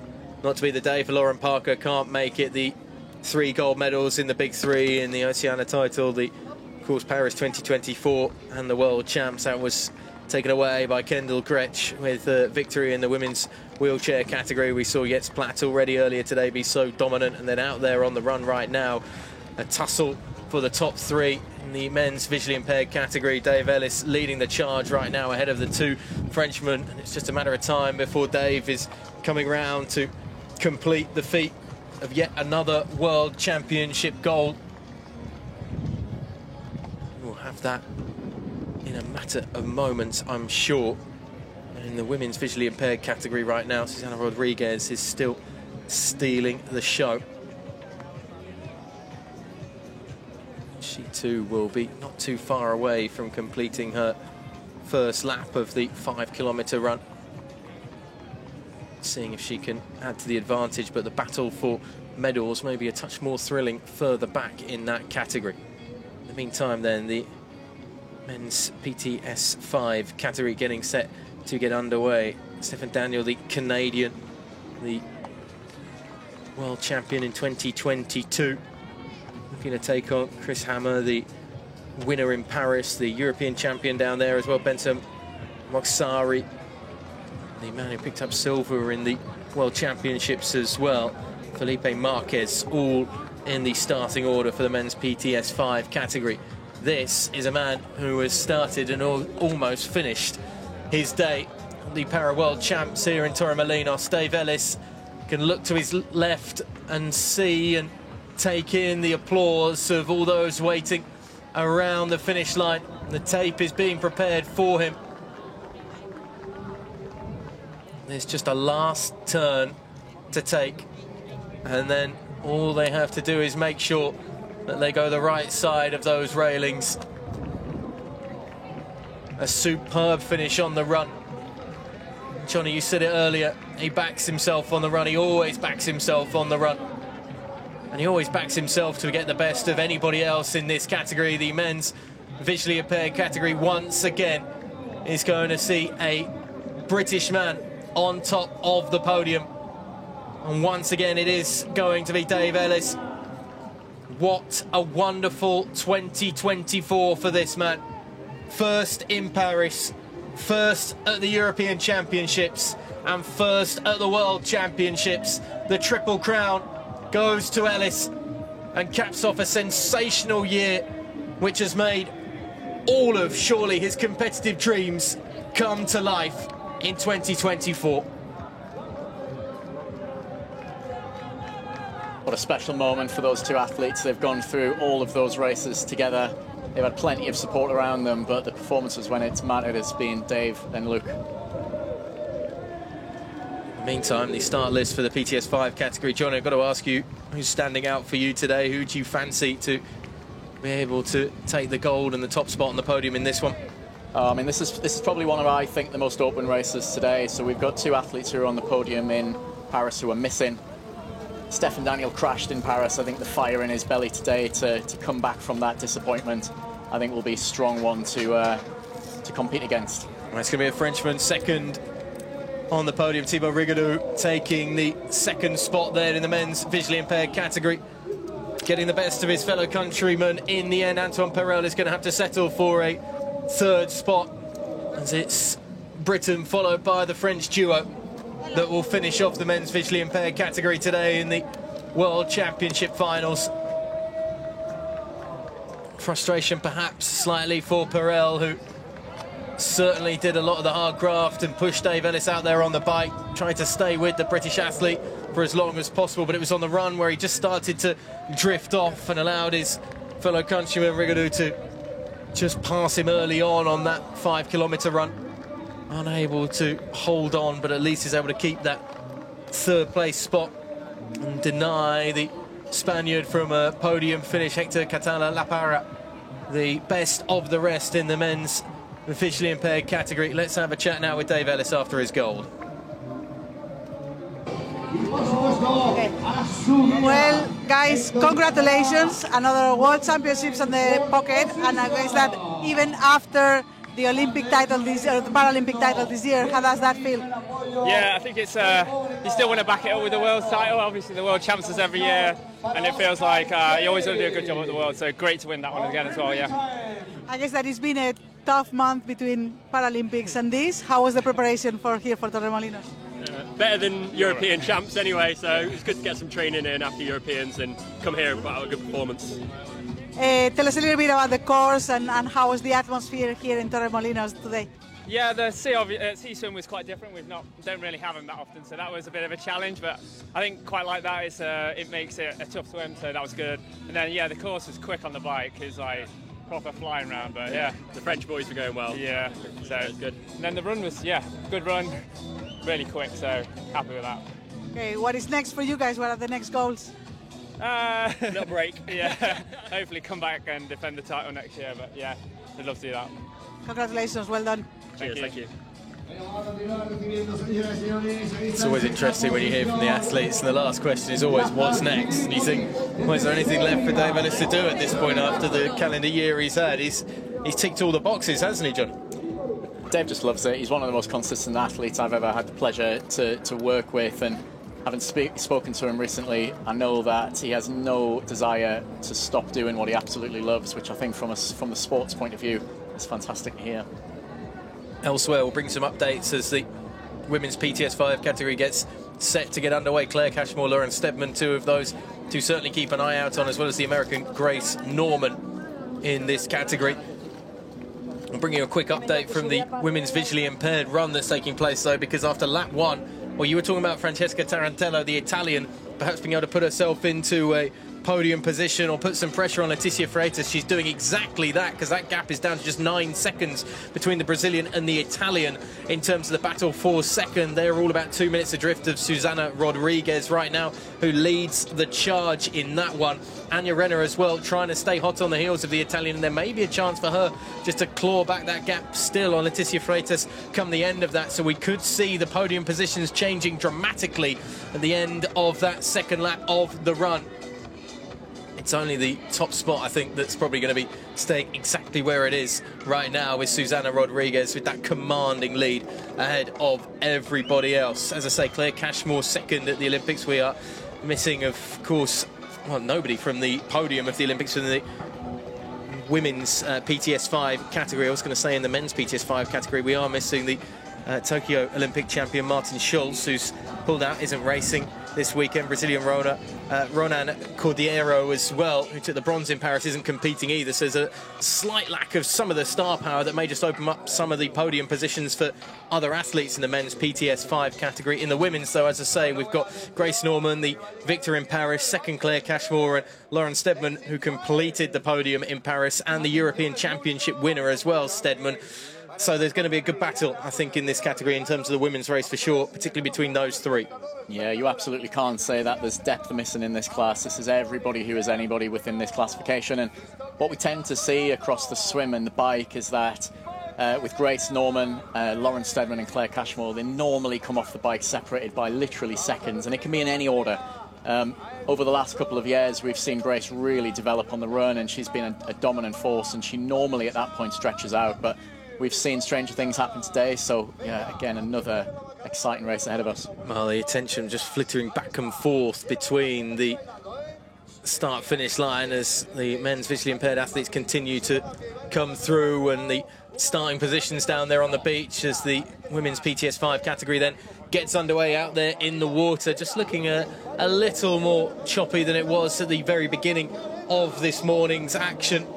Not necessarily saying that's because of the athletes at all, it's more the wind that's whipping around the beachfront here in Torremolinos that is providing that splendid backdrop to these World Championships across the weekend. Of course, we have the Junior World Championships coming up later on today, and then we get into the elite races as well across the next few days or so, and then the junior, the under-23 and the para relays taking place as well to cap off the weekend. I mean, it is a busy old time down there for the organisers and a World Triathlon, making everything run as smoothly as possible. That's what we are intending to do throughout the next few days of action. It's brilliant just to see how much the relay has developed, and it's a fan favourite within the sport, and I know that during the Olympic Games we enjoyed seeing with such a close finish, but to get the chance to be able to watch the para athletes have their second year running with a World Championship relay, mixed team relay, to bring you on Sunday will be an absolute highlight. Good luck keeping track of everything that's going on down there on the course on that one, Johnny. I have to say it's a huge amount of action, particularly then you have the juniors and the under-23 relays as well down there on the course. In the meantime, we will have more action from the start line, as well as the women's PTS 4, 3 and 2 category will get set to get going in just a few minutes' time, and those athletes waiting and being prepared. The men's PTS 4 comes after that, and then the PTS 3 and PTS 2 categories after that, just to try and spread out the men's field a little bit more and ease up some of the congestion down there on the course.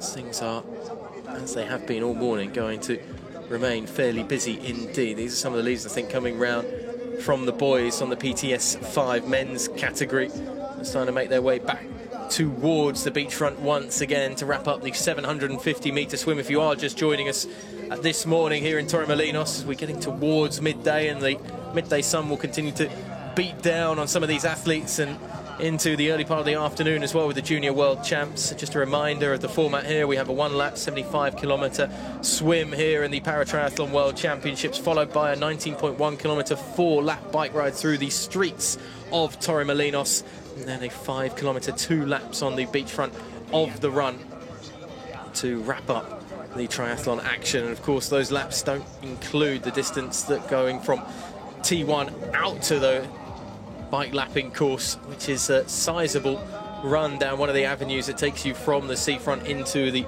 most main part of the town, so to speak, weaving around between the hotels. There's a fair bit of shade out there on that bike course as well, which will be useful for these athletes at this point with the tree-lined streets and some of the slightly larger hotel developments that I will tell you, Johnny, there are restrictions on how high they can build the hotels here in Torremolinos, because they want to keep it feeling as traditional as possible, unlike maybe some of the other places on the Andalusian coast that have a slightly more high-rise hotels around the place. It's all about keeping the fishing town nice and authentic in this part of the world. It's a beautiful spot to be in.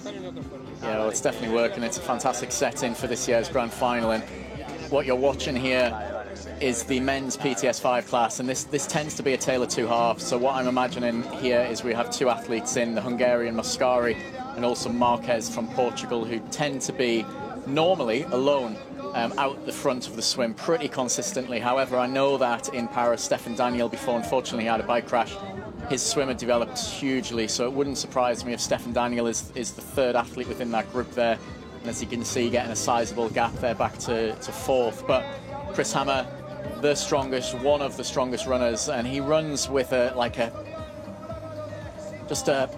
force that I don't think anyone could really believe when we were watching it come true in Paris. So again, we'll watch as that race unfolds, and I'd imagine we'd see him come through. And talking of running with a great deal of force, I mean, this woman is a force to be reckoned with in the women's visually impaired category. It's no surprise to see once again back on top of the pile of the World Championships, Susana Rodriguez, the dominant athlete in the women's visually impaired category. It's another World Championship gold. It's another sensational 2024 for her, and it's done with at least a 2-minute advantage over the rest of the field that once again can only trail in her wake. Is there anybody out there in the women's visually impaired category that has any chance of stopping Susana Rodriguez when she's in this sort of form? It's just absolutely fantastic to see. I mean, just the longevity of Susana's career and the fact that she still manages to maintain those standards, and huge congratulations to Susana for another world title. Great to see, though, with bated breath, what is happening further behind, because Francesca Tarantello was certainly reeling in the Brazilian Letícia Freitas and Anja Renner as well, another one to keep an eye on in terms of the battle for podium spots. The German was making a push to try and find a top 3 finish ahead of the Brazilian. How about the top 3 to make it out of the water in the men's PTS 5 category right now? There's a gap just starting to separate itself between the top 2 and 3rd in that trifecta of athletes that have made their way out ahead of the leaders, and even right at the front the gap is just growing slightly between 1st and 2nd as we wait for the men to make their way out of the water. In the meantime, it looks like it's going to be the Italian who is going to be finishing 2nd. Tarantello has done her job on the run, it seems, and has been able to put herself into a silver medal position on the podium behind Susana Rodriguez, as so many are in this category. But it is a superb effort from Francesca Tarantello, who has done just enough to get ahead of the Brazilian Letícia Freitas. So looks like she's going to be holding on for a 3rd place to wrap up the podium. A superb finish for her, able to hold off the challenges of those coming behind her. Judith McComb has been able to find 4th spot on a fantastic run for the Irish woman. Anja Renner eventually finishing 5th, not perhaps where she would have wanted to be come the end of today. As in the PTS 5 category, Tom Williamson, Philippe Marquez and Jack Howell are the first 3 out of the water. The Irishman leading them through then. Well, I was entirely wrong, and it's great to see Tom and Jack, new athletes at this level, make such an impact early on. Stefan Daniel in 4th out of the water. Benzo Moksari in 5th, the Hungarian. And Rota Antonio Gonçalves Silva, the Brazilian, making up the top 6 out, down through transition. And this high shot just gives you a really good idea of exactly how long that transition is. You have to go over that bridge that's made up pretty much of some temporary scaffolding that we've put down for the athletes today, and then get them into this huge transition area where there's so many bikes and boxes and bodies for the athletes, and they will have had, of course, a good chance to check it all out over the last few days in preparation. But it's still, when the adrenaline's pumping of an actual competition, getting it right on the night, very different matter indeed. So Williamson goes through, closely followed by Howell and Daniel. 3rd and 4th, we can catch up with our winner Susana Rodriguez. Susana, Sarah, well done today. How does it feel a month after Paralympic gold to be again a Paralympic world para-triathlon world champion? We have to be really happy. It's my 6th title, the first with Sarah, so it's special. I don't want to say it's a happy day because of what happened yesterday, because 2 sportsmates have lost their lives during the competition. So I want to dedicate this race to them, and also to Marisol Casado, who is leaving the presidency of World Triathlon, all because of all the work she has done for para-triathlon. It's special to win at home, especially after what happened last year to me in my hometown, which was absolutely unfair.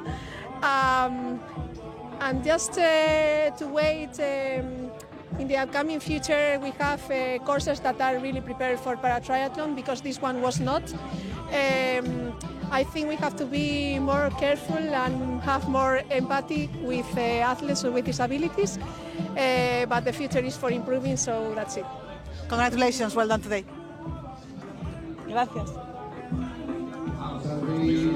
Powerful words from Susana Rodriguez regarding the para-triathlon world, and obviously a touching moment as well to dedicate her victory to the two athletes who tragically lost their lives yesterday in the age group categories. And as we've already touched on the broadcast, everybody involved in World Triathlon sends their thoughts and best wishes out to all those affected by that as the action continues down there in the water in the PTS2 category of the women getting underway down there. And we've got Lisa Seeley, the third place in Paris. There's no Hayley Dans or Veronica Plevani, who took gold and silver, though, in a wide open PTS2 category. The PTS3 category getting underway as well. Sanne Koopman, Elise Mark and Lena Nuran, the Finnish athlete. Well, it's hard to miss the podium in terms of the PTS3 category today. And the PTS4 category, which will see the Spanish athlete Marta Francis Gomez, second in Paris, looking to use the home crowd and support to be able to take a victory. And she'll have been slightly buoyed by the fact that the British athlete Megan Richter hasn't been able to make the start today here in Torremolinos. The gold medalist in Paris and the European Championships as well won't get her opportunity then to go for the Triple Crown. Not starting then this morning, a late decision. That one opens the door, I suppose, for Marta Francis Gomez, that, Johnny. Yeah, it absolutely does. I think it was already quite an open category with a few really big names missing, and really disappointing news to hear of Megan's withdrawal. Not sure why, and hope she's okay. But yeah, again, what an opportunity for Marta to potentially show her dominance within that field.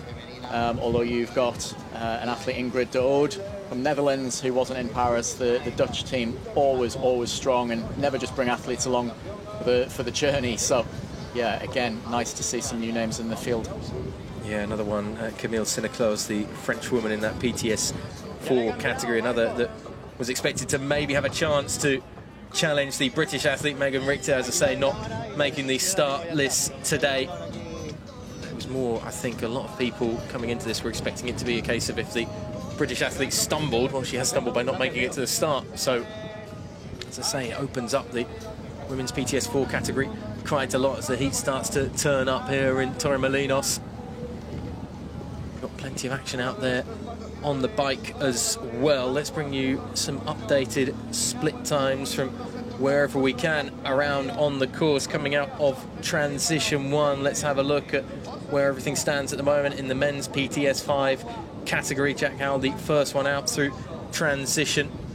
That is Transition 1, not Transition 2, with Thomas Williamson, Felipe Marquez, Stefan Daniel, Bento Moksari and Rota Antonio Gonçalves Silva making up the top 6 in that category. Then a slight drop back after Gökçen Osa, the Turkish athlete, when David Bryant's around about 2 minutes down the road, as opposed to the Turkish athlete about 1 minute 11 off the leaders going out of Transition 1. Chris Hammer as well, the American, 2 minutes and 20 seconds down. That's not a position he'd want to be in at all, there, John. Yeah, again, an example of Paralympic champion, someone who was dominant just a month ago. That is a gap he would not have wanted to see at the end of the swim. What is potentially an insurmountable gap for him? Yeah, I mean, that's starting to feel like it's in that zone, really. He was around about 1 minute and 15 back from some of the big competition in Paris. So to come out of the swim and out of T1 and be another minute back again, I think would be putting too much pressure on what is an exceptional run he has, but I'm not sure it's of the standard to claw back 2.5 minutes. We'll have to see what he can do in terms of clawing back time. Say 2 minutes 19 back from the leader, Jack Howell, the Australian, out in front at the moment. It's the, see there, Tom Williamson on the bike out there, I think, with Howell just ahead of him, the Australian in the yellow and green, and there's actually a move being made by the Irishman there up at the front.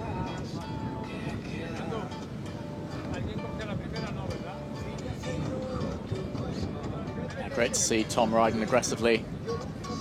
not content to sit there in third place, eyes set on that front of field. Filipe Marquez, very reminiscent of the VI races that we've watched this morning with a lot of those main contenders. I think we're going to find they're very close on the road for most of this bike course. Yeah, Howell just dropping back slightly, the Australian, from the leading two just ahead of him.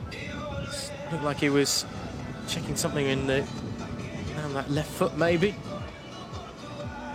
Yeah, certainly not making the best of his very aero bike, sat quite upright, so yeah, looks fairly uncomfortable. See these two athletes tucked down in position and just making absolutely the most of big disc wheels they've got on the back and a lightweight aerodynamic bike. And again, it's a fantastic course. Although the straights are quite short, you should be aiming to get back down in position as quickly as possible. So he's starting to come through transition now as Claire Cashmore coming into T1 then. As the PTS 5 women start to make their way through. Cashmore leading Grace Norman, Lauren Steadman. Well, it's those three up at the front, all within 3 seconds out of the water, with a 90-second advantage over Andrea Miguel Ranz, who is in 4th place out of the water. It's the three we expected to see from the PTS 5 women's category, all alongside each other, pretty much going through transition. See Grace Norman there in the background, and this is one race where that long transition would have definitely had an impact. You can see Grace came out 2 seconds behind Claire, but has come into her transition spot probably close to 40 seconds or so back. Really hope Grace can get through the second part of her T1 nice and quickly and start that chase. Will there be a attempt perhaps by the two British athletes to work together to drop Norman off the back? And I don't think there would be an agreed attempt, and obviously again they can't physically draft, so it would be more of a psychological attempt. And the three of these ladies here, their bike standards are so similar, and what we probably will find is Claire and Lauren being separated by only a short number of meters. I would, if I imagine Grace will probably take the first few laps, or the first couple of laps fairly steady, and just really build into it, because she'll have the confidence that she can finish that run off in the style that she has done for the last couple of years. She's 30 seconds behind the British duo coming out of T1 then. Grace Norman, the American, in 3rd, behind Lauren Steadman and Claire Cashmore in 2nd and 1st respectively, with just 5 seconds or so separating those two. As the athletes, some of the earlier categories get underway, making their way down to the beachfront.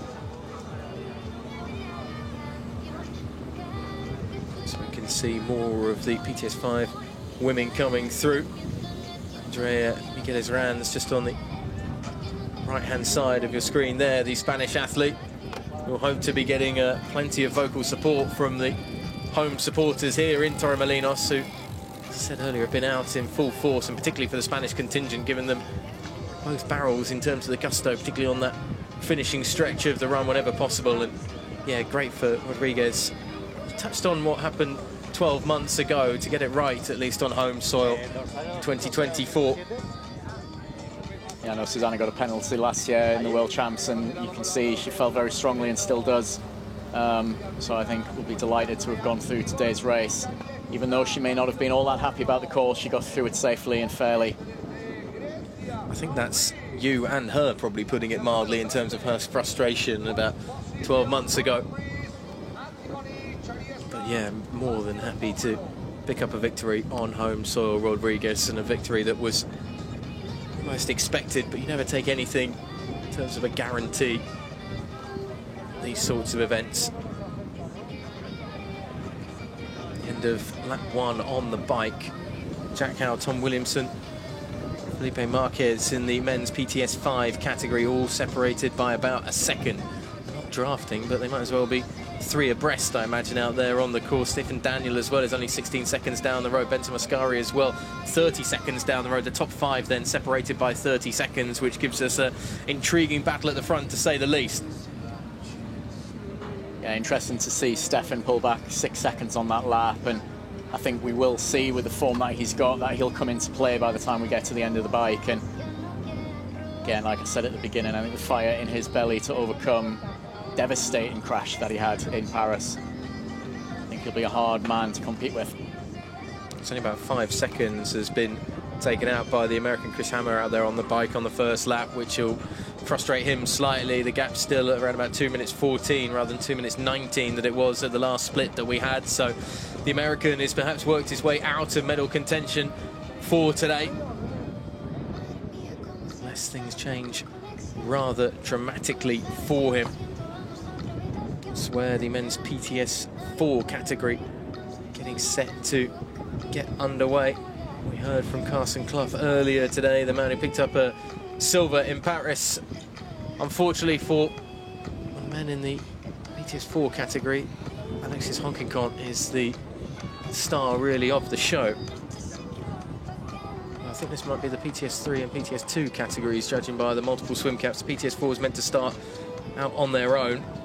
The PTS 2 and PTS 3 categories making their way out together, which will include the likes of the Spaniard Daniel Molina, looking for a triple crown of his own, another one of those looking to add to the European and Paris 2024 Olympic golds.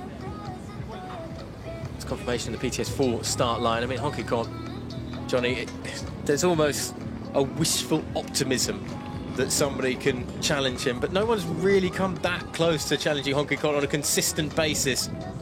No, you'd put him up here with one of the best athletes in triathlon. 2018 was the last time he didn't win a solo race, and that dominance has just seen through. He was a bit of a poster boy for the Olympic and Paralympic Games in Paris. He was at every opening ceremony, and so he deserved to be. He was the flag bearer for his sport, and I think what he's done for the sport of triathlon, not just in France but worldwide, should be credited, and he will be a hard man to beat today. There will be plenty in the field that will hope of having a chance to dethrone him, whether that hope comes to fruition. In terms of, and this is going to be a horrible question to ask you, Johnny, but Alexis Honkincont or Jens Platt, which one do you think is blazing the biggest trail, so to speak, in para-triathlon and world triathlon in general right now? Yeah, my money would still be on Yates. I think just with the impact that he has on the individual disciplines, you know. So if we saw Alexis move across to, let's say, road or time trial cycling and be as dominant as Yates is, then you know you would absolutely hold it up there. But I think the fact that across all three disciplines Yates competes with the best in the world, I think is a stat unmatched in our sport. I'd love to know everybody else's thoughts on where they rank in terms of Jens Platt or Alexis Honkincont. Cue the flood of social media messages from the French contingent trying to claim the opposite, but there you see it's Jules Ripstein, part of the men's PTS 2 category. The Frenchman, another one who is a Frenchman who looks fairly unstoppable. Another one who the case is trying to be made this week of, well, can he do it outside of France this year? Gold in Paris, European champion as well. There'll be some that will perhaps try and test him. Leonel Morales, the Spaniard, will look to do it on home soil, the elder statesman, if you will, of this category. There's no appearance from Olympic medalists Mark Barr or Mohamed Lana either, who aren't racing this weekend. We take a look at the starting list for the PTS 2 category. Ripstein the standout favourite for you, Johnny, or is there a surprise to come from the likes of Morales or possibly Mauritius Morsink as well, the Dutchman?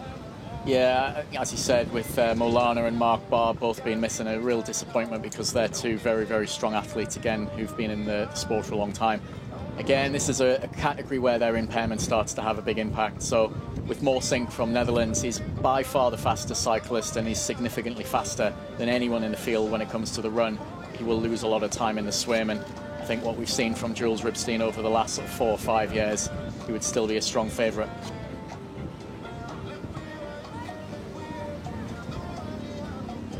The women starting to go through transition as well.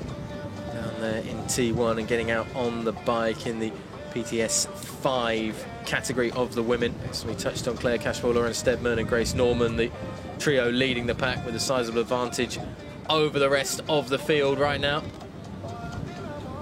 In the meantime, down there on the beachfront, and athletes getting ready to go out in what is our last group of athletes to begin their, well, what is now the afternoon here in Torremolinos.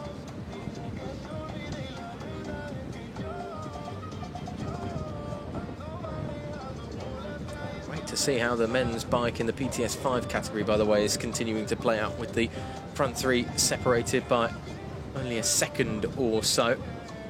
Still only a 5-second gap, 6-second gap between Stefan Daniel in 4th place and Tom Williamson, the Irishman, who's leading that group right now as they've gone through that second split on the bike. Felipe Marquez and Jack Howell, the other two, in 2nd and 3rd. And Beto Moksari as well, the Hungarian, is still only 30 seconds back on those leaders. So it's certainly a men's PTS 5 category that's getting very tasty indeed in terms of the second half of the 19.1 kilometre bike. So our last group of athletes get set out into the water and underway in the men's PTS 2 and 3 categories. Interesting to see Stefan Daniel now pretty much in the mix there, taking another 10 seconds out on that lap. And if we go back to Paris Series in Montreal, Stefan Daniel ran a minute, if not 2 minutes, quicker than some of those closest rivals, with Ozer from Turkey and Tom Williams from Ireland sitting a minute and 2 minutes back respectively from where Stefan is. So it'll be interesting to see whether Stefan chooses to push on and take the lead, or whether he just has a bit of a breather now that he's in touch and saves it for his run form. It's an athlete who we were discussing before we came on air today. When you see Stefan Daniel run, and particularly when he ends a run, it's like there's every part and every piece of raw emotion in his body that comes out. I've never seen somebody cross a finishing line, particularly in 1st place, and almost look so angry about the fact that they've done so as well. He's a very aggressive racer. And it's interesting when you take his impairment. He has a slightly shorter forearm on one side than the other. So just even the balance, the difference in balance that will play left to right, I think plays into the gait that you're seeing him run. But he races with passion.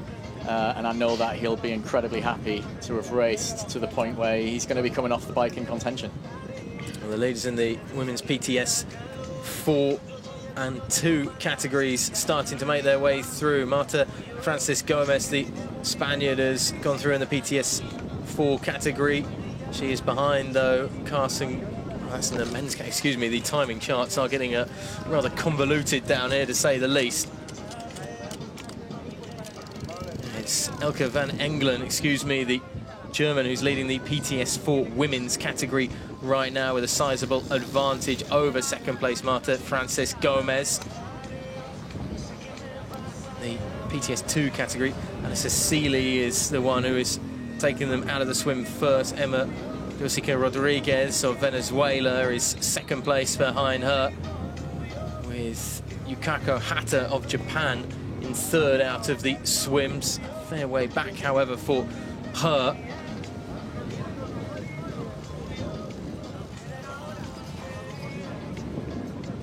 As I say, myself and Johnny will try and do our best to bring you as accurately as we can the timing charts, which isn't necessarily the easiest job, although I'd say we've got a far easier job than any of the athletes do down there. I'd much rather be tucked up here in safety trying to look through multiple timing screens than perhaps out there on the swim, the bike or the run, to say the least, as things continue to hot up. Stefan Daniel out there continuing to plough his way through at the front now. Looks like he's got himself in the lead out there on the bike in the men's category, in the PTS 5 category. Yeah, that certainly looks like it answers our question as to whether he would take the lead or not. That's all he knows how to do. No messing around from Daniel, who, as I say, was 6 seconds back at the last split that we had. The women's PTS 2, we've got Alissa Seeley, who is one of the most famous names in the sport, has come out of T1 in 1st place in that PTS 2 women's category. A category that does see a couple of really big athletes missing. Hayley Dans, who was the Paralympic champion from Paris, unfortunately was unwell over the last month and had to withdraw. Alissa Seeley before that, Paralympic champion, multiple world champion, and I know has had some health issues over the last year or two, so fantastic to see her back at the front of the field.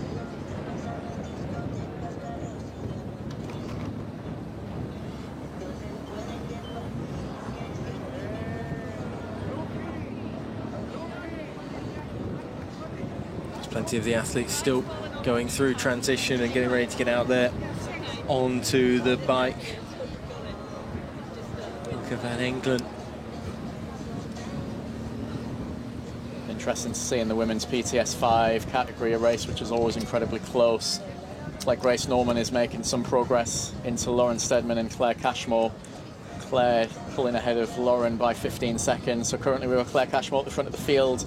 Lauren Steadman 15 seconds back. Grace Norman only a further 4 seconds back from Lauren. So again, we'll see that pattern play out of how close these races are. Yeah, those are three that we expected to see. Right up there at the front in that PTS 5 category. No surprise, and it'll just be a case of seeing how the jockeying for position plays out. Claire Cashmore through the last bike split that we had and the midway point of that second lap. 27 minutes 46 seconds, 12 seconds ahead of Norman, and Lauren Steadman about 20 seconds behind that. Through transition there, Marta Francis Gomez has gone through PTS 4 category. The Spanish woman with a 36-second advantage over the French woman as they're almost all through transition. Now Elke van Engelen, you just saw there, going out around about 3 minutes behind the leader in that one. Although we're not seeing it on our screen, Alexis Hankin-Kwon from France is now out of the swim, the race time of 10:26. Our timing charts do show Carson Clough having come out, but I think that was a mistake.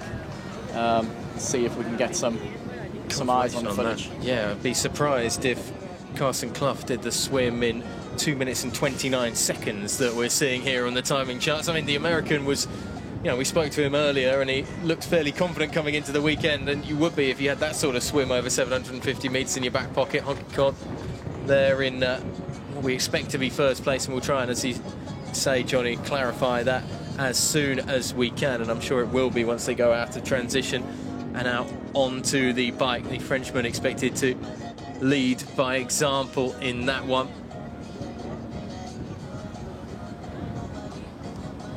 Same with perhaps in the PTS 3 category with Philip Brewer. 3 minutes and 51 through the swim. The Dutchman, don't think that's necessarily the case. Daniel Molina, we're still waiting to see come out of the water in the PTS 3 category. As we'd expect, in front of that men's PTS 4 class is nice and tight. Alexis, we believe, out front, followed by Gregory Berthon from France. So France 1-2 at the moment, followed by Liam Twomey from Australia, all within 20 seconds of each other. Back in the PTS 5 category for the men, we see here it's Williamson, who last time we checked in at the end of lap 3 of the bike, down in third place, 6 seconds behind Stefan Daniel, who leads the group, with Felipe Marquez sandwiched between those two, 4 seconds off the leading Canadian. Just trying to make out whether Williamson's made a push to go around and retake the lead away from Stefan Daniel. Chris Hayman now 2 minutes off the rear of the leader, so he's been able to take down another 16 seconds or so, but yeah, that gap looks too much compared to the front 5. They're all separated by about 35 seconds or so. Benson Moksari, Jack Howe, Tom Williamson, Felipe Marquez and Stefan Daniel. See, we're watching the athlete Lena Neuron from Finland. Just again seeing what a major impact transition does have on the sport of paratriathlon.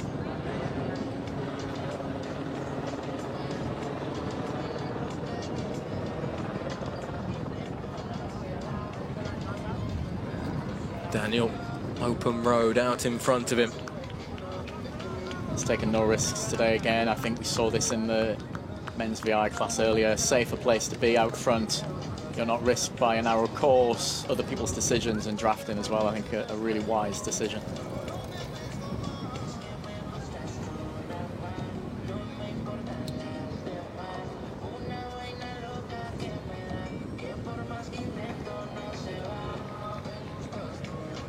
All of the same rules apply that you would see in the elite races to come. All of the kit and equipment needs to be back in their box. There is Clough, who we were wondering about his timing chip there in the men's PTS 5 category. Excuse me, the PTS 4 category. He goes through then. Hopefully get an update on his position in comparison to everybody else. Hankin-Kwon first through transition. Berthon, the other Frenchman, 15 seconds behind him. Liam Twomey, 48 seconds behind him. So Carsten Clough is going to be probably about a minute 20 or so behind the leader, Alexis Honky-Conk. Confirmation on your screen just starting to come through there of those times out of transition. Yeah, 1 minute 20 in the end. The American. We just had a slight bit of confusion with the timing, Chip.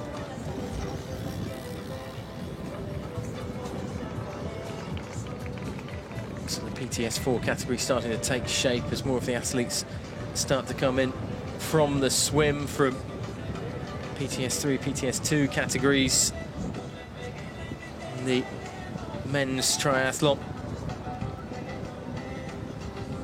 We're seeing big moves in the women's PTS5. Claire Cashmore still out front, but Grace Norman now only 3 seconds behind her, with Lauren Steadman 26 seconds further back. So Grace really making a big shift to overcome the deficit that she had just purely based on her T1. Yeah, and she's actually gone through bike split 3, literally as you were saying that, with the 3-second advantage over Claire Cashmore now. Steadman around about 30 seconds behind those two. Norman has done a superb piece of work on the bike to be able to put herself now out in front ahead of the British pair.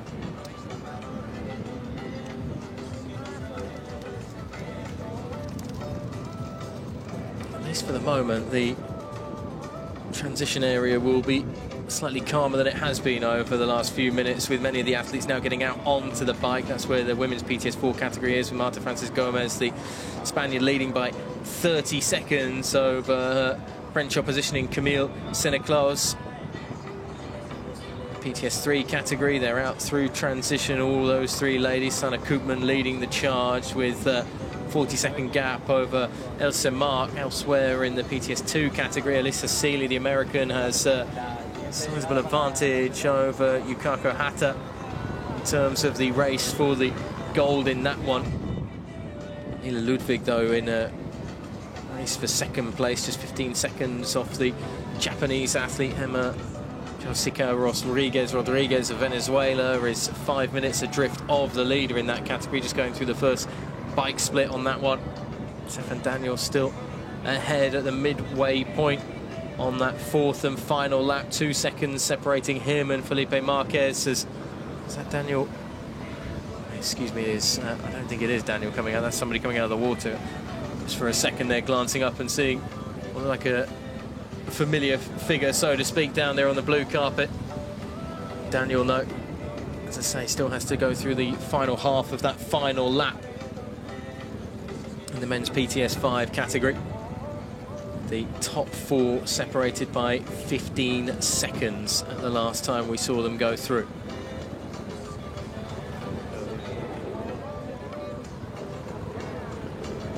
Honky-Conk midway through the first bike split.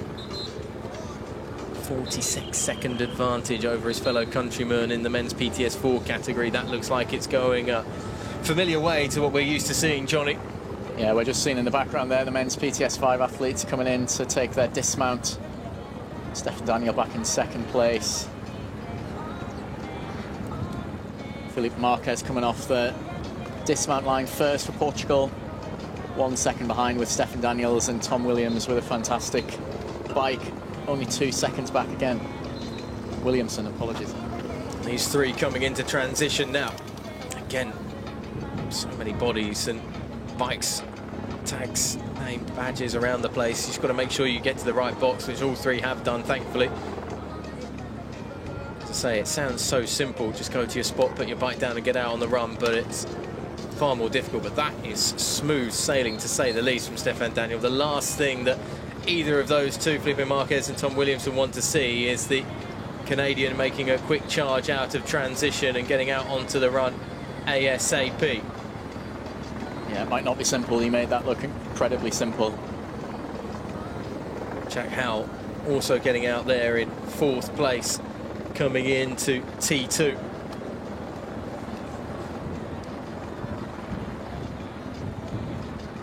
There's our lead PTS3 athlete, Daniel Molina.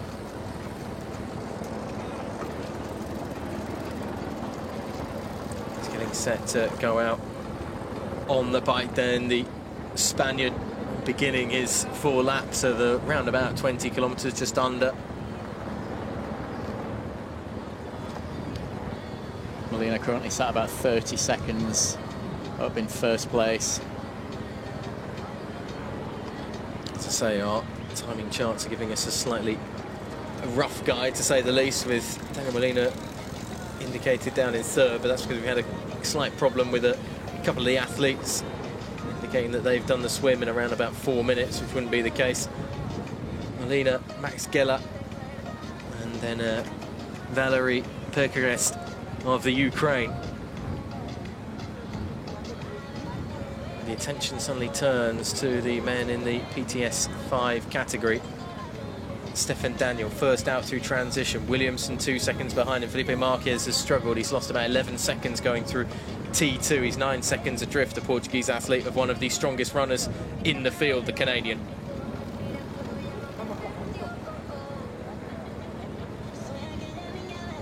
And you see one of the favourites that we thought was going to be right in contention, Chris Hammer, coming through then, the American going through transition. 2 minutes adrift at the final bike split that we saw. We'll see what he's like at transition. Looks like there's been a penalty being shown to the Colombian there in the men's PTS 2 category. The Venezuelan, is that perhaps? Sorry.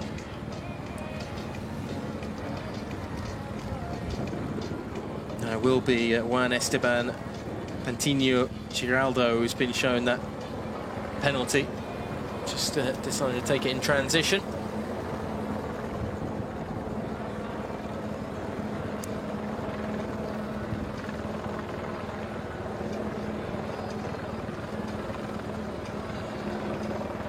The rest of the PTS 5 category men starting to make their way out. The top 5 are on the road already.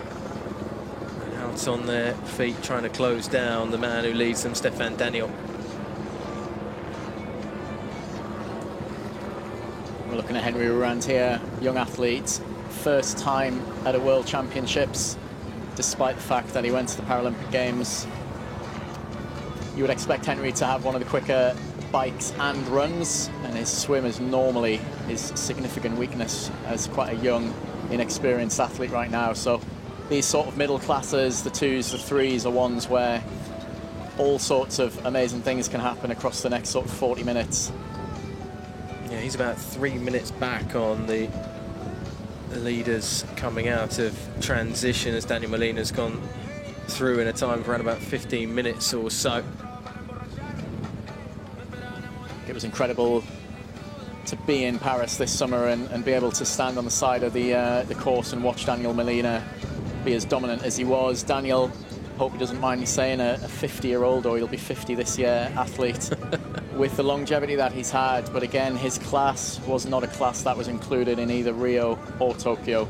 So you can imagine that decision in that age when your class suddenly gets put into a games and you think, do I go for it, do I not, do I dedicate my life to it? And it was amazing. I was right next to his family, and his family, just the celebrations, the joy, the tears of joy, seeing him run along those streets in Paris to take that victory this summer was fantastic. I think for him there was never any doubt, really, was there, that he was going to go for it when your class finally gets put into the Paralympics. He had to be there and has been the cream of the crop at that level in the PTS 3 category for some time now. And it shows that, particularly in these paratriathlon events, age is very much but a number for a number of these athletes.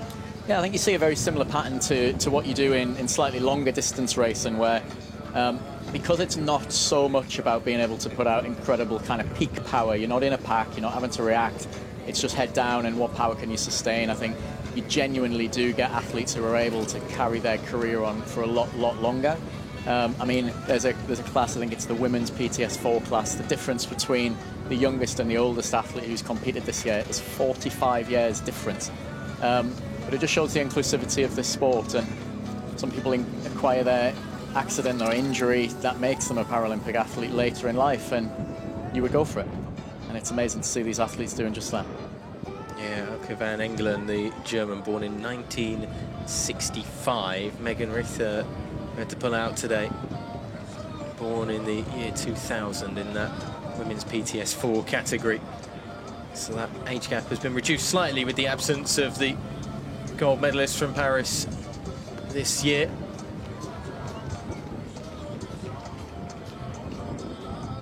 You see the Japanese athlete USADA there out on the bike as the temperatures continue to hot up here in Torremolinos.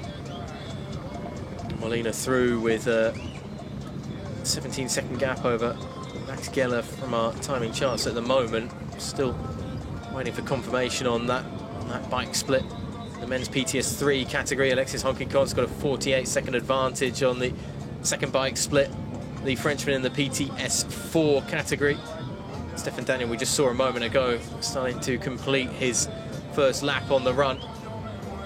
He's got a 17-second gap over Tom Williamson in the men's PTS 5 category. Well, there's been action absolutely everywhere you look out there on the course, whether it be the bike, in the water, or of course on that final run that will bring some of these athletes moments of pure elation here at the Para World Championships 2024 on triathlonlive.tv.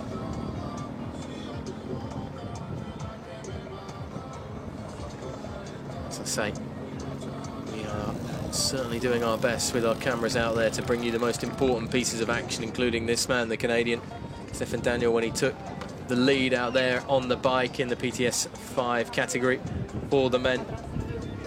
Elsewhere, Alessa Sealy of the United States looks to be in comfortable control in the PTS 2 category for the women. She's got a nearly insurmountable 4-minute lead in that at the moment. Elsa Mark in the PTS 3 women's category, the French woman, around about 1 minute 30 ahead as we take a look at some of the gold medal moments from earlier today.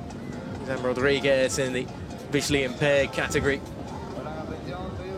taking the gold once again, getting it right in the World Championship stage on home soil, and wonderful tribute to those that tragically lost their lives yesterday in the aftermath, dedicating her result to them.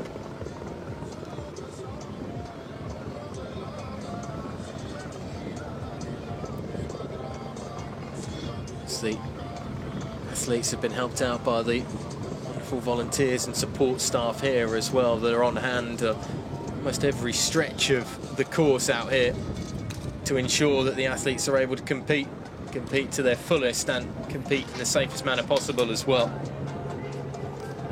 What is certainly a very difficult place for these athletes to be working in at times out here in Torremolinos, in terms of the difficult conditions to get around into transition, particularly from the beach into T1. The PTS 5 category at the last bike split, by the way, Grace Norman with a 10-second advantage over Claire Cashmore and a minute ahead of Lauren Steadman, the British athlete who leads the back of that trio, excuse me, is just falling further and further back, but Cashmore and Norman might end up going toe-to-toe here in terms of 1-2 finish when they eventually come into transition.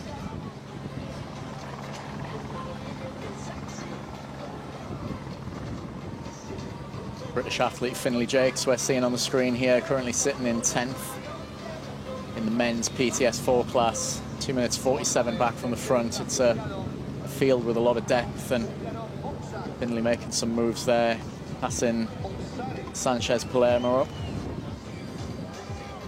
Yeah, those two only having a couple of seconds separating them at the last bike split at the midpoint of the second lap, with perhaps in their sights as well Jeremy Peacock, who's only about 5 seconds further down the road for Jakes, who might just start to move his way up through that top 10 as well. This is the battle at the front then of the women's PTS 5 category. Grace Norman making her way down through transition 2. The American had a 10-second lead over Claire Cashmore the last time we saw the timing charts. That's gone up to 17 seconds by the end of that fourth and final lap on the bike, as you can just see there, Cashmore in the background making her way down a transition as well. It's a slightly different picture to what we saw in T1 not too long ago. T2 looking very good for the American right now. Again, not only does Grace have to put on run trainers, she switches her legs from her bike leg to a run prosthetic, but she is well practiced. Only lost 3 seconds to Claire Cashmore through that process, which is pretty impressive when you have to change an entire prosthetic leg. The race is on between those two. to battle it out for first and second in the PTS 5 category. Lauren Steadman should be following in suit fairly soon in the next few seconds or so, coming off the last lap of the bike and into transition in the PTS 5 category. PTS 4 category for the women. It's good news for the home fans. Marta Francis Gomez has an advantage over Camille Seneclos, the French woman. The last bike split, the midway point of the third lap in that category. Elsa Mark with a 18-second advantage in the PTS 3 category over Sanne Koopman, the French and Dutch athlete, well ahead of the Finnish athlete in third right now as Steadman comes through into transition. Can she make up any sort of gap on those two leaders? Is there going to be a drop-off from one of those two, and perhaps will Steadman find herself in a position to compete for silver today? We'll wait and see. She gets steady. I should say ready and set rather than steady to go out onto the final 5 kilometres of the run course.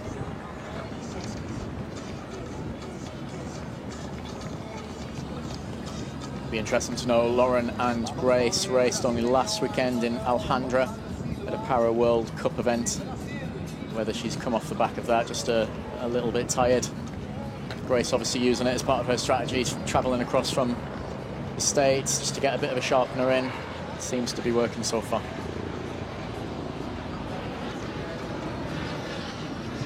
This is the full stretch of the run course, and those in the beds on the right-hand side of your screen in the hotels, well, plenty of them are pointing down towards the street to take in some of the action. You can see there that no one's interested in pointing them towards the pool. It's all about pointing them towards where the real hard graft is taking place down there. So I imagine in not too long a time, Stefan Daniel might be making his way back up towards the blue carpet. 30-second advantage over Jack Howell, the Canadian, at the last run split that we had. He's still got the second run split to provide for us, the man leading the men's PTS 5, but I think that's him just down there in the all red, the Canadian perhaps from our vantage point upon high.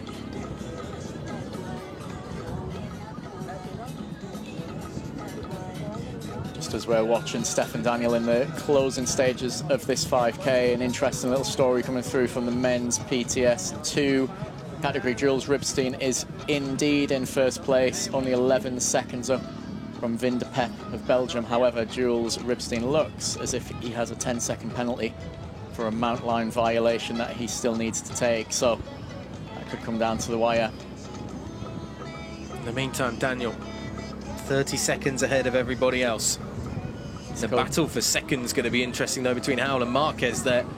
Just 5 seconds separating those two. Fantastic to see as Stefan's coach on the sidelines just tells him to keep looking forward, focus forward. Well, if he looks to the left, he'll see exactly what he wants to see in a handful of meters' time. And that is a trail of blue carpet guiding him towards a finish line. And there is not long left to go now for the Canadian.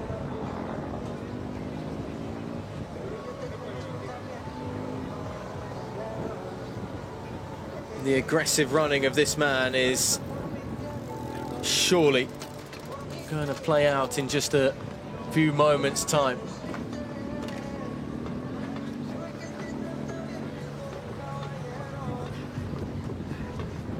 It's been a magnificent effort.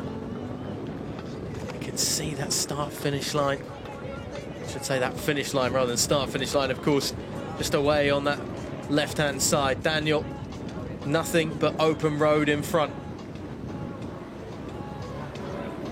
And we'll see the emotion that we've come to know and love from Stefan Daniel in the next few seconds once he realises he has that gap and that space. Overcome the disappointment from Paris, crash in at a Paralympic Games when you don't get that opportunity for another 4 years. I think this will come a close second. Well, there's a look over the right shoulder followed by a look round the corner over the left, and that is the emotion starting to come out. He leaves it all out there on the blue carpet, whether it's first, second, third, fourth, wherever he may finish. But in these moments when he gets to take gold, there is pure elation from a man that uses all of that emotion to drive him above everybody else. The Canadian does it again at the World Championship level at least. It maybe gets him over some of the frustration of Paris 2024. Stefan Daniel will be pleased inside, even if he doesn't look it right now, to find top spot on the podium here in Torremolinos.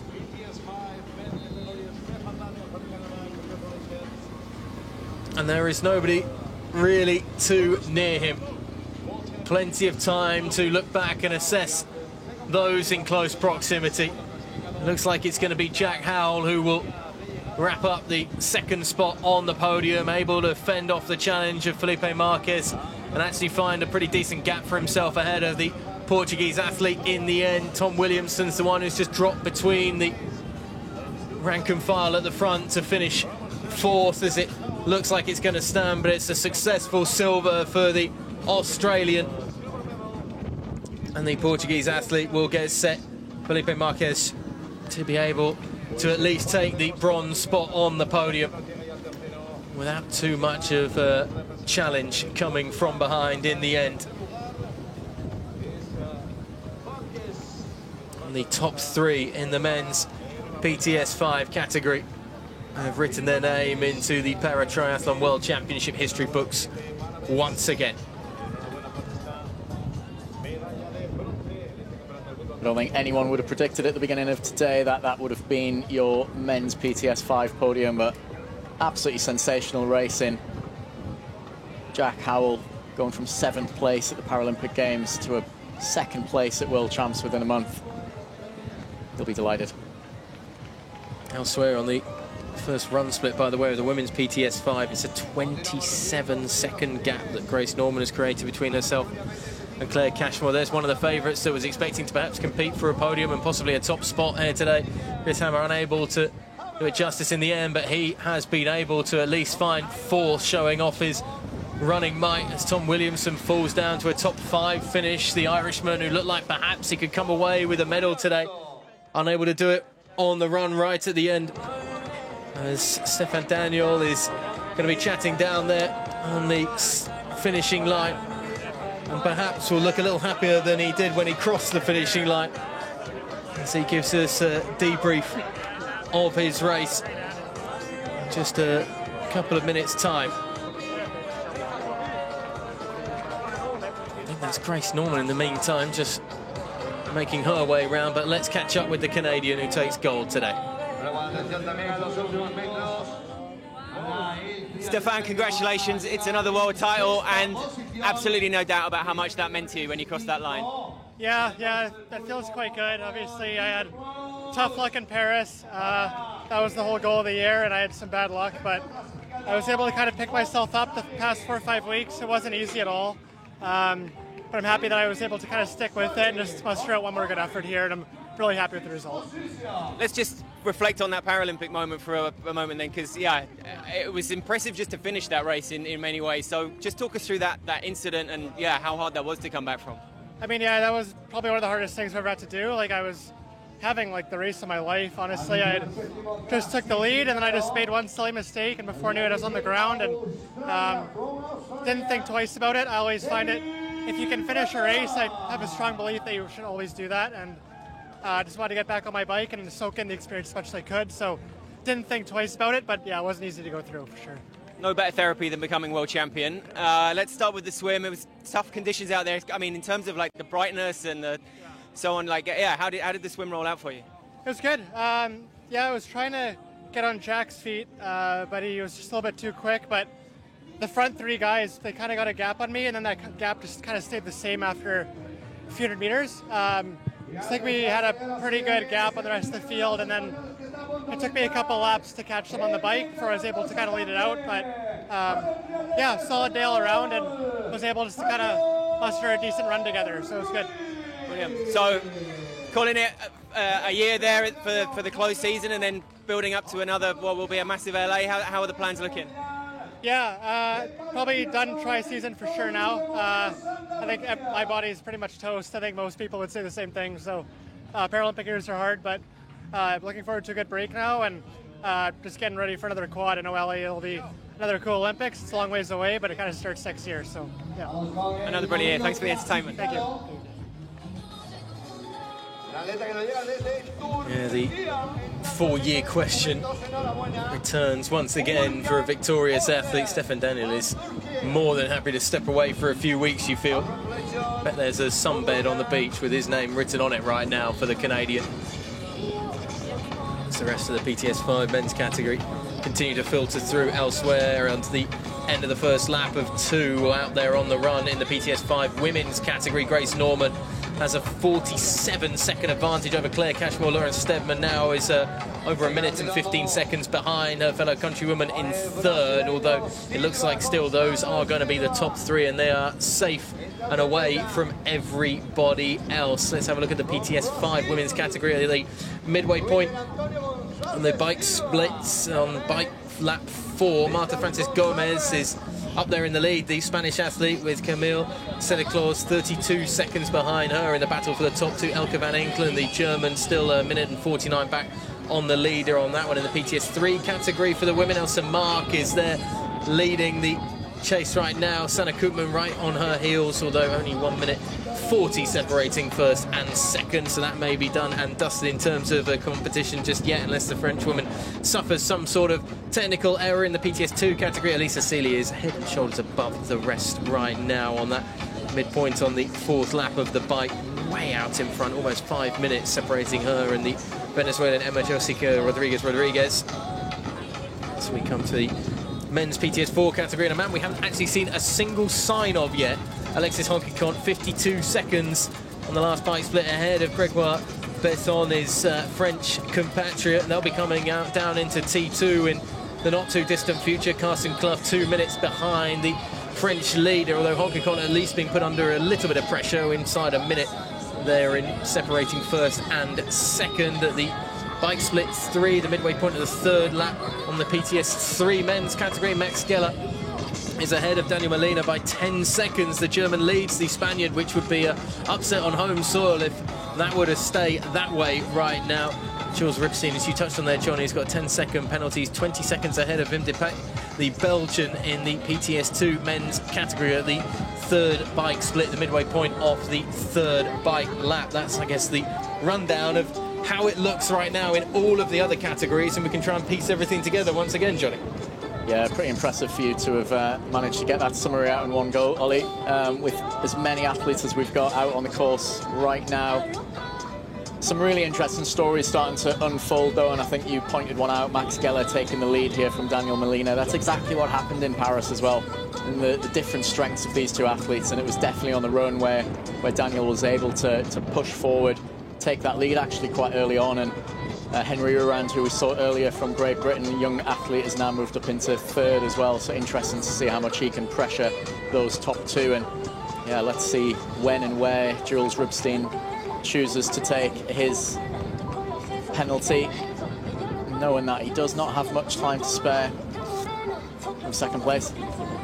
What would that do necessarily to an athlete as well? Not just because of the time category, but how that would take you potentially mentally into the equation as well, in terms of that gap could end up being around about 10 seconds separating the Frenchman and the Belgian. 20 seconds is obviously a preferential gap to have, but both are make-upable on the run either way. But what about the mental focus of having to stand there and wait and just watch the seconds tick away, and how it could affect him going out onto that run, if at all?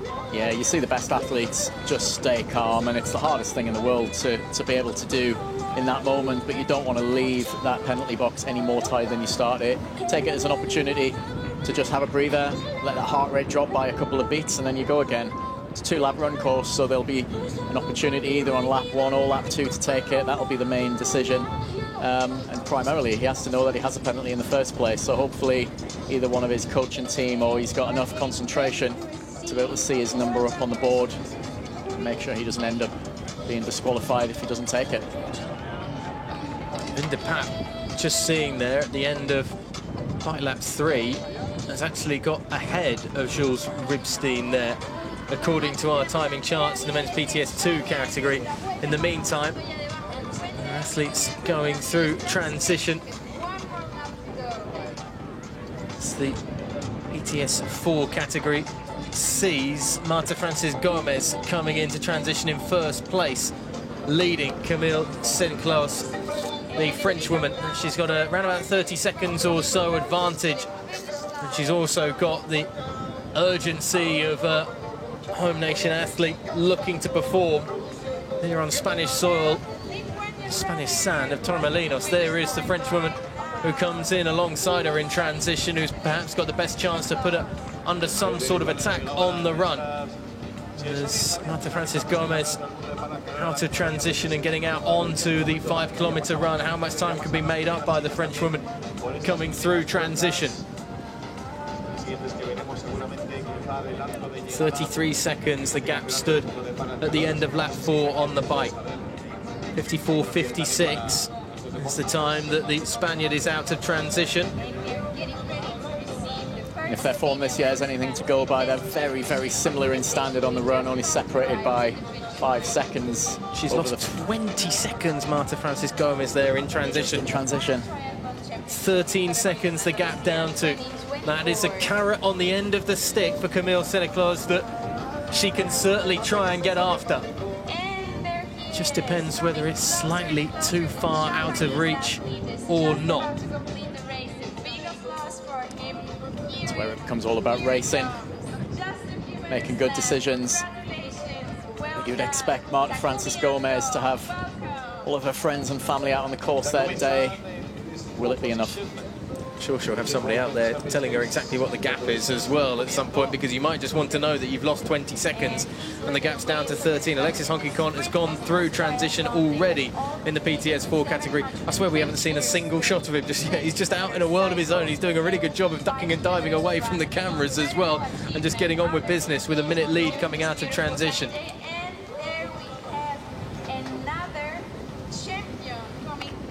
Max Keller 18 seconds ahead of Daniel Molina now in the PTS 3 category at the end of lap 3 of the bike as they go on to the final lap. Vindipap still leading.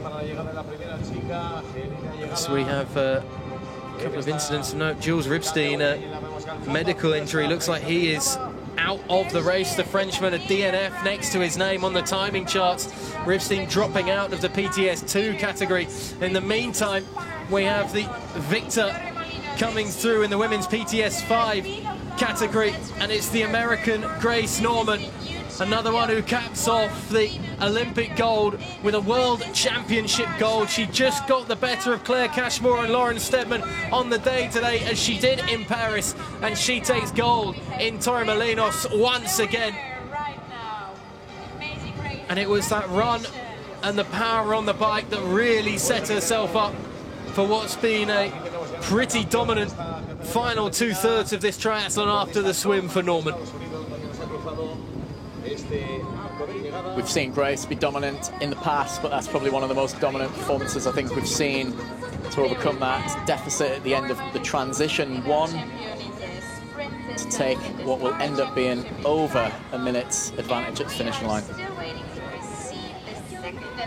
Just quickly, Johnny, as we wait for Claire Cashmore and Lauren Steadman to come round and complete the podium, if that is going to be the case, which seems most likely. Jules Ribstein then dropping out is a big spanner in the works in terms of him, but that's a fantastic moment for Wim de Pack, who's suddenly got a 2-minute advantage at the front of that men's PTS 2 category right now, and his closest rival, the man who's expected to push him all the way, well, it's just unfortunately for a medical issue had to drop out. He had that 10-second penalty as well for the Mount Lion violation. I'll get your thoughts on that in just a moment, though, because coming round to take second place in the PTS 5 category is Claire Cashmore. Silver and silver to wrap up the big final 2 events of the 2024 calendar. Claire Cashmore, second place here in Torremolinos in the PTS 5 category.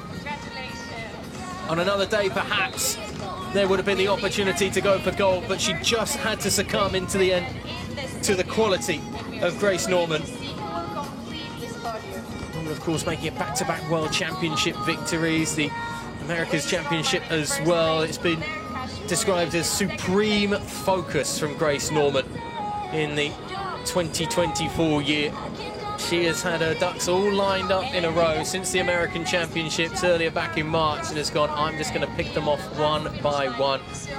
And it's so nice when a plan all comes together, isn't it? In the words of every single evil genius, I think, in the movies. Lauren Steadman, the next one expected to come through in the PTS 5 category, the European Championship winner, unable to do it on the world stage, both against fellow countrymen Claire Cashmore and Grace Norman. Yeah, Grace is an athlete who came into the sport with huge talent, but again, this is now a decade in the making. These things don't happen by accident, and they don't happen overnight. And we've seen her just move that run standard on to a level that we've never seen before. And there is Lauren Steadman. Only last few meters, but bronze medal is going to go into the back pocket. Another medal to add to an excellent 2024 campaign for herself. And there you have on your screen the confirmation of the top 3 in the women's PTS 5 category.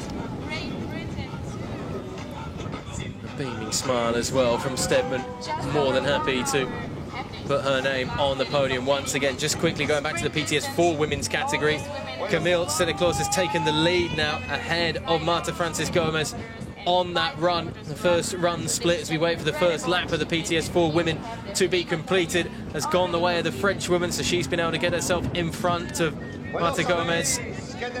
Alexis Honky-Con has a 90-second lead in the PTS 4 men's category. Max Geller is leading Daniel Molina now by 24 seconds. The bike split 4 as they look to finish off the 4th and final lap of the bike. The women's PTS 3 category, Elisa Mark has a sizable advantage, around about 8.5 minutes. But let's get now down to our winner in the PTS 5 category for the women, Grace Norman. Congratulations, Continental Champion, Paralympic Champion, and now World Champion. It's been a good year.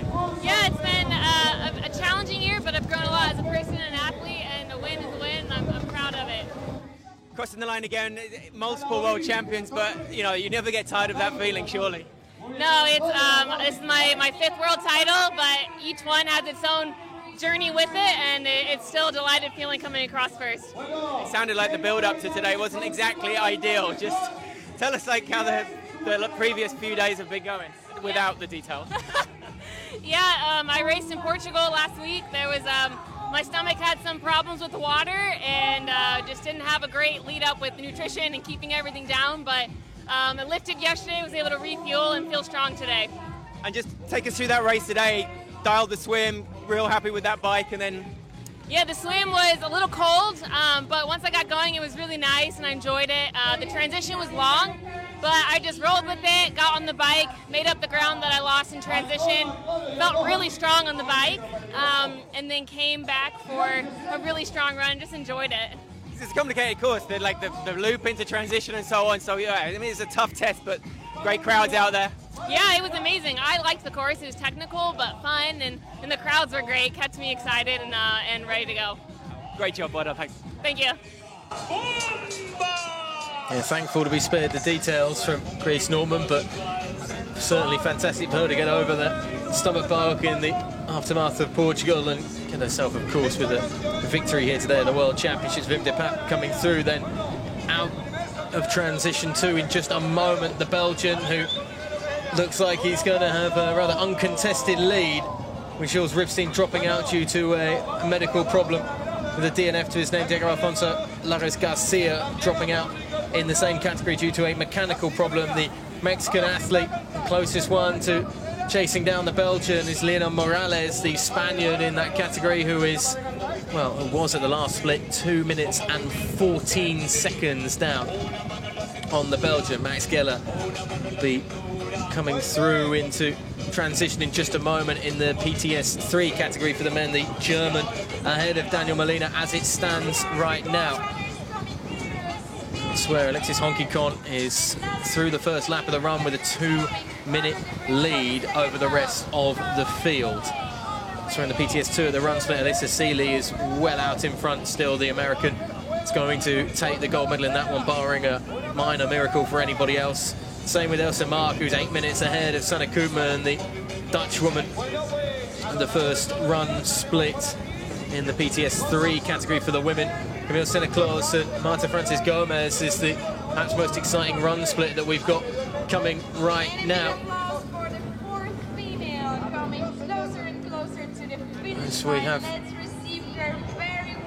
more of the finishers from the PTS 5 category. Andrea Migueles Ranz, the Spaniard, coming home to take 4th place behind the leading trio by about 4 minutes behind Lauren Steadman in the end, but still a wonderfully successful finish on home soil, and just a great chance as well for these Spanish athletes to compete once again at the World Championships being held in Spain for the 2nd year in a row after, of course, we were in Pontevedra 12 months ago. Strong finish, I think, being indicated as well there by Ranz in the aftermath of that.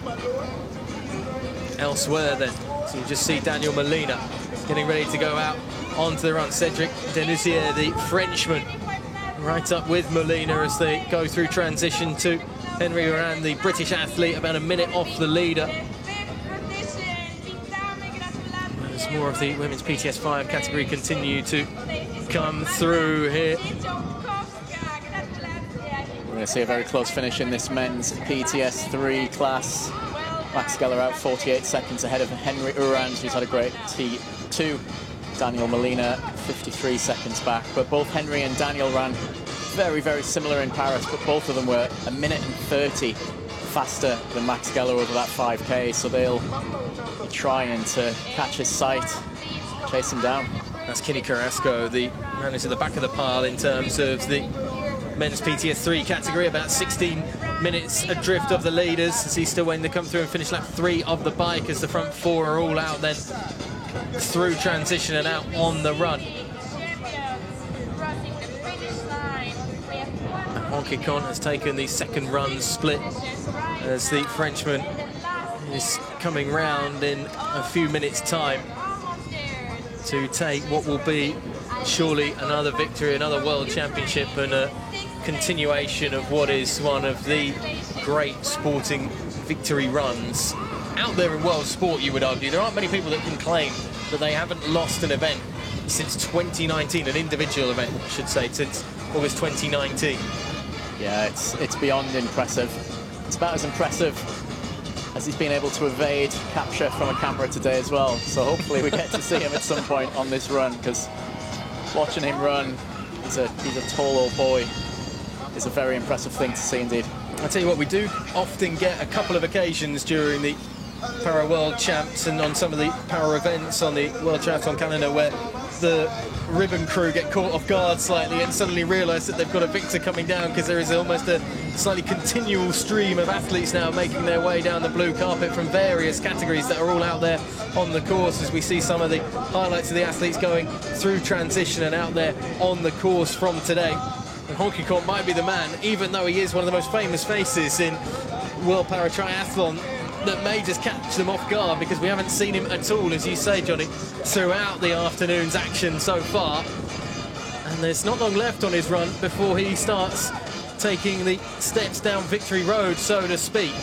As Neil Ridovets Victory, the Spanish athlete, has got himself up into 2nd now behind Alexis Honky Con, although 2 minutes behind, just forcing out Pierre-Antoine Bayle into 3rd place as it stands. And Gregoire Besson, the other Frenchman who was 2 minutes adrift of Honky Con, has been knocked down the order quite some way, now in 5th place, struggling out there on the latter part of the run, it seems.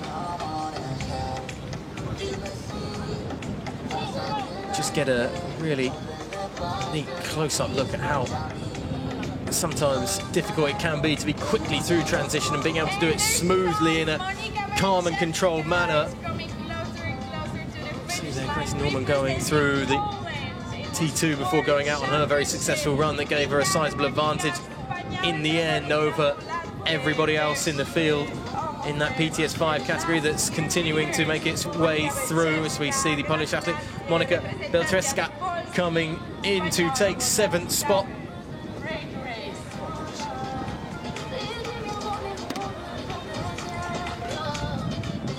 This game of cat and mouse in the men's PTS 3 class continues. Max Geller continues to hold that 1st place position.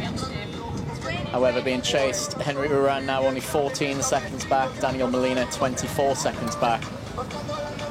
It's about 3/4 of that run still to go as well, as they're through the first run split, the midway point on the run, so there's still a lap and a half to go, which is going to make life very difficult for Max Geller if Henry Oran can keep up that sort of pace, and may just bring Daniel Molina back into the equation as well, only 24 seconds back from the German.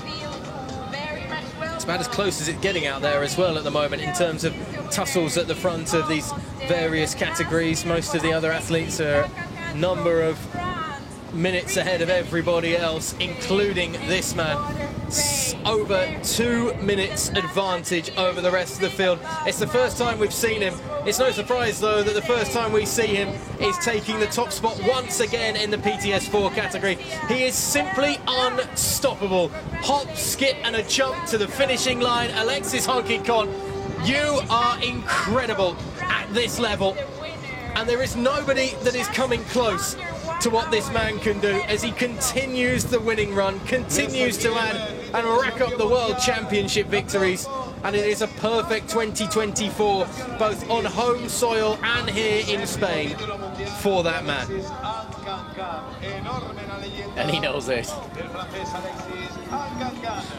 I mean, that is the photo finish, isn't it? It sums up what a experience I imagine 2024 has been for him as well. Just, you know, some people have greatness thrust upon them. I think Alexis Honky-Con probably knew he was going to end up being a face of the Paris 2024 games, but he rose to be such a prominent figure in those games, and just a man that has the charisma to completely match that sort of role, and it shows in the way that he runs and can dominate a field. Yeah, it's once in a lifetime opportunity to be able to have that stage at home in France, in Paris, and he took every opportunity, but it didn't stop his performances whatsoever. And I'll tell you what makes it even better for that guy. He's just one of the nicest people out there as well. Always has time for people within the sport, competitors. Really, really great role model for the sport of paratriathlon. The interesting equation in that is the PTS4 second and third place race, because Neil Riederbert's victory looks like he is going to come through to hold on to that second place spot. It looked like Pierre-Antoine Baylor, the Frenchman, may just have the opportunity to knock him off that perch, but it's going to be a silver medal for Spain in the second place finish in the PTS4 category. Neil Riederbert's victory, most aptly named, but not quite able to compete with Honky-Con in the end. He took some time out of the Frenchman, albeit Honky-Con with a slightly more weaving and slowed down finish across the blue carpet. 1 minute 50 behind in the end, the Spaniard, the leader, and it's going to be a Frenchman who wraps up the podium as well on a PTS4 category that France are so powerful in as well. Pierre-Antoine Bayle able to take the third spot on the podium, and a big hug as well from the man who pushed him every step of the way. Carson Clough, who we spoke to before this weekend's encounter, will end up finishing just outside the podium positions with a fourth place for the American. You talk about who can challenge some of those top names within the sport, and I think this young Spanish athlete that you're seeing is definitely one of them. The fact that he's now sort of consistently running faster than Alexis, to be within 2 minutes. His first para-triathlon only in the 2022 season. However, he raced at an elite junior level back in 2015, so I'm not sure of his backstory there, but certainly an experienced triathlete, but only 2 years into his journey as a Paralympic athlete. Yeah, if you can take down Alexis Honky-Con, well, that would be, well, some feat. We all wait to see the day if it's ever going to happen or not. Grégoire Berton, the Frenchman who looked like he was perhaps going to be up with Honky-Con on the podium, has to settle for a top 5 finish in the end.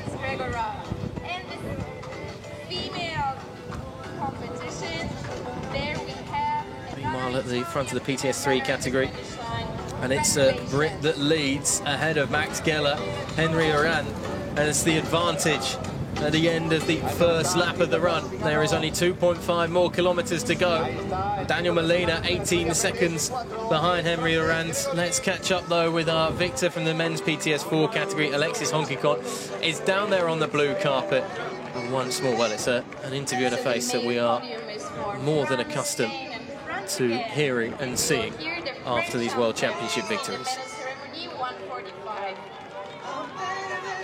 Alexei, congratulations. 7 world titles now? Yes, thank you so much. Yes, 7 titles. I'm very happy. It's good news. It's a better season for me. I win Paris, I win here. I'm very happy. How has it been since Paris, since the Paralympic Games, the whirlwind? You must have been a very busy man. Must have taken a lot of time off the training as well, no? Yeah. I have a time for training, but I'm very tired. The big fiesta in Paris, it's very good, and yes, it's a very, very good year, and I'm so happy. And now it's time to holiday. Definitely time to holiday, and I'm sure tiring. But what has been the best moment off the back of Paris? What was the standout coming out of there? Obviously, crossing the line, magical. Since then. My life is magical. No, I have not I have not time precise, so it's amazing 2024 year, and I'm so happy. Thank you. Taking everything in your stride. Just take us through the race, though. You were saying the swim out there was a tough one today. Yeah, it's a good feeling. I think it's a very good place here for practice triathlon, and very good pleasure to finish my season here. It's very good. The other guys made it difficult for you, though. You've been king of this category for a long time, but the gap's kind of closing, no? Yeah, Neil, progress. I see this progression, but I hope to continue to win in my category. I love my sport, and I'm old, but I'm okay. 7 in the bag. How many ahead? I have an objective 10, but I don't know if it's possible or no. Good luck with that. Well done. Thank you so much. I think in Spain they call it La Décima, don't they? Going for the 10th title. Alexis Honchikon setting out the long-term goals of a self-described old man. Well, he doesn't look it out there. He's still got 2 minutes over the rest of the opposition, but they may just be starting to close that gap quickly. This is his journey down the blue carpet once again. And the number of times we get to see him just celebrating for a long, long time on these runs. As we have another victor getting set to cross the line. And it is a superb victory as well in the women's category. Ilse Mark in the PTS3 category. She is going to take it by about 10 minutes or so in a comfortable victory for her. Not too far behind in the PTS2 category. Alyssa Seeley will be getting set to come down the finishing line as well. And a victory as well for Marta Francis Gomez as she crosses the line in the PTS4 category as the women start to come through thick and fast to take their gold medals. Camille Sénéclause finishes second behind Marta Francis Gomez. And about a 10-second gap or so separating those two in a race that certainly is tussled and twisted behind the scenes somewhat. Those two finishing a minute ahead of everybody else out there on the blue carpet in their category. Lisa Mark finishing, well, she'll be around about 12-13 minutes possibly ahead of Sanne Koopman, who has only just gone through the first run split and yet to start her second lap of the run. And as I say, in the PTS2 category, we will see Lisa Seeley coming round in the next few minutes or so, I would imagine. Relatively uncontested, with around about a 6-minute gap separating her and Emma Jessica Rodriguez. Sally Pilbeam makes up the 3rd spot in the PTS4 category. In the end, the Australian a minute adrift of the leader. But there is your podium confirmation. You can see there above the finishing line, Marta Francis Gomez, Camille Sénéclause and Sally Pilbeam making up the podium there, and smiles all round from the ladies down there at the finishing line.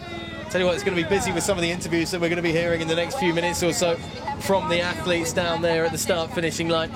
We need to make sure we don't miss anybody else crossing the finish line as well.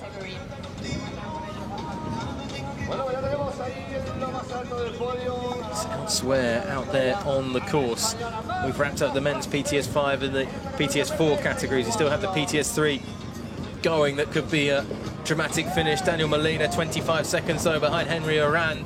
who is wrapping up perhaps a great moment for the British athlete. In the meantime, Alyssa Seeley is going to make her way down the blue carpet, the PTS2 women's champion. And the American adds to the gold medal tally here at the World Championships. The Andalusian coast will sit strong in the mind for Alyssa Seeley. And a superb victory for her as she takes the top spot. Third place in Paris, but a gold medal here at the World Championships.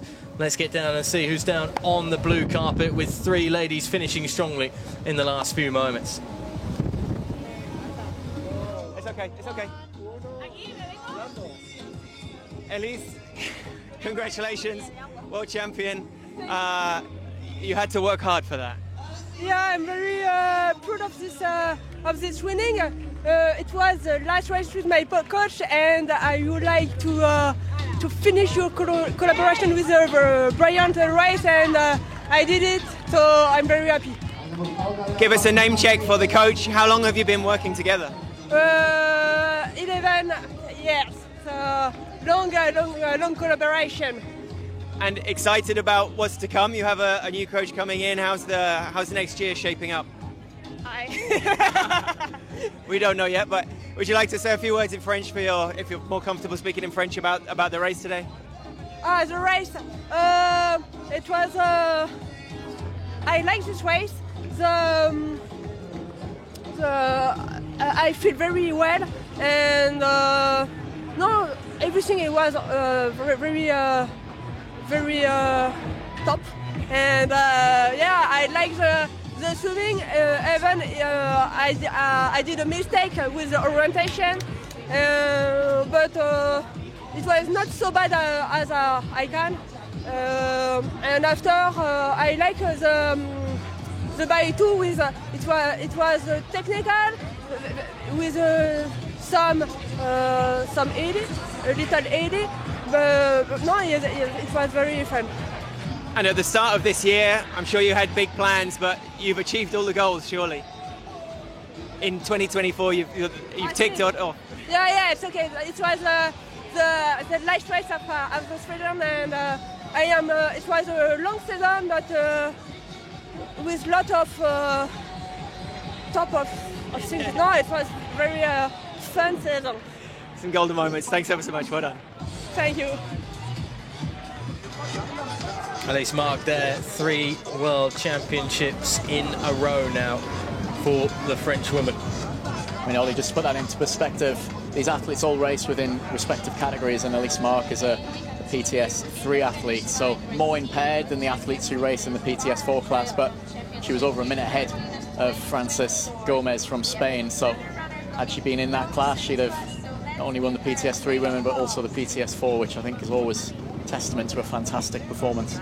And she knows how to do it at the highest level for sure. As more of the finishers continue to come through, we're waiting to see Henriette Arend, the British athlete, who will be coming around in the not too distant future, as will Wim de Paap, as the last couple of gold medals are to be decided, and it looks like that one of them's going to be decided in a slightly more tenser fashion than the other. Daniel Molina, though, is just being dropped off slightly now by the British athlete in the men's PTS 3 category, 25 seconds adrift. And here comes the British athlete in the men's PTS 3 category, Henriette Arend. He's been able to get past the victor in Paris and the silver medalist in Paris today, and he takes gold at the World Championships. A superb performance for him in a very tough and excelling field that he has got the better of this morning on the beachfront here on the Andalusian coast. He's going to be well ahead in the end of Daniel Molina, who I'm sure would have absolutely loved to have made it a gold medal on home soil here in Spain. Not to be, though, as his Triple Crown push falls just short at the final hurdle. It's a strong 2024, but it's a man that looks slightly forlorn as he comes across the finish line here to take just silver in his home race at these World Championships.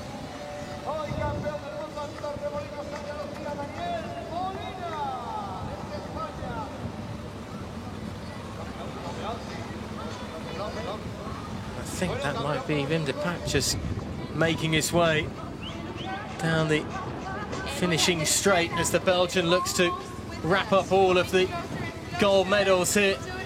You can see him in the turquoise just in the center of your screen as the Japanese athlete Udo will cross the finish line, and then they'll get the tape up.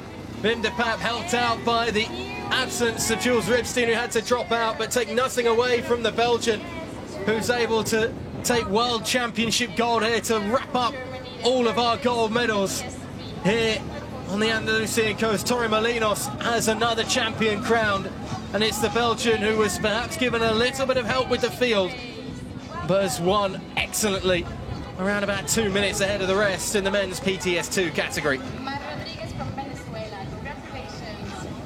All of the talk about Lionel Morales and Marcus Moorsink, the Dutchman, the absences as well in that men's PTS2 category that we touched on, with Mark Barr and Mohamed Lana not racing here, the other Olympic medalists behind Jules Ripstein in Paris. Well, the Frenchman falling short due to a 10-second penalty and a medical, forcing him to fall out after bike split 3.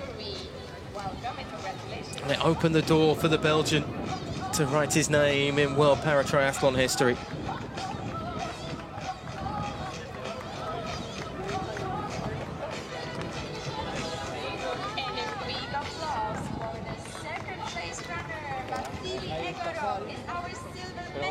Vasily Egorov taking second place, then the athlete representing the independent neutral athletes.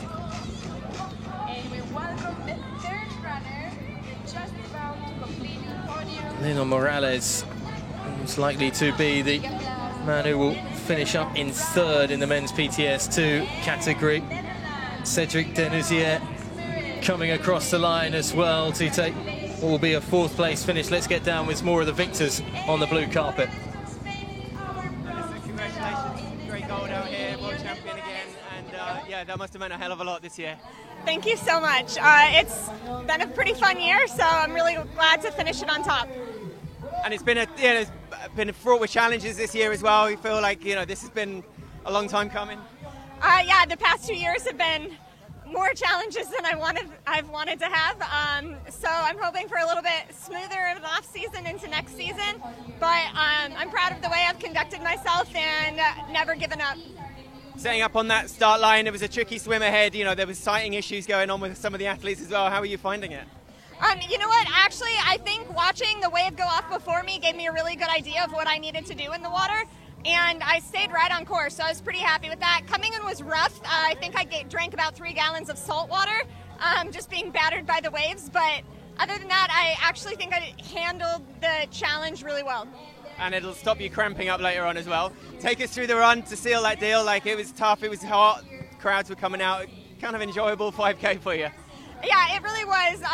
Once I got to the run, I knew it was kind of just a victory lap, which is a great place to be in. I was able to settle in a little bit, enjoy the crowds.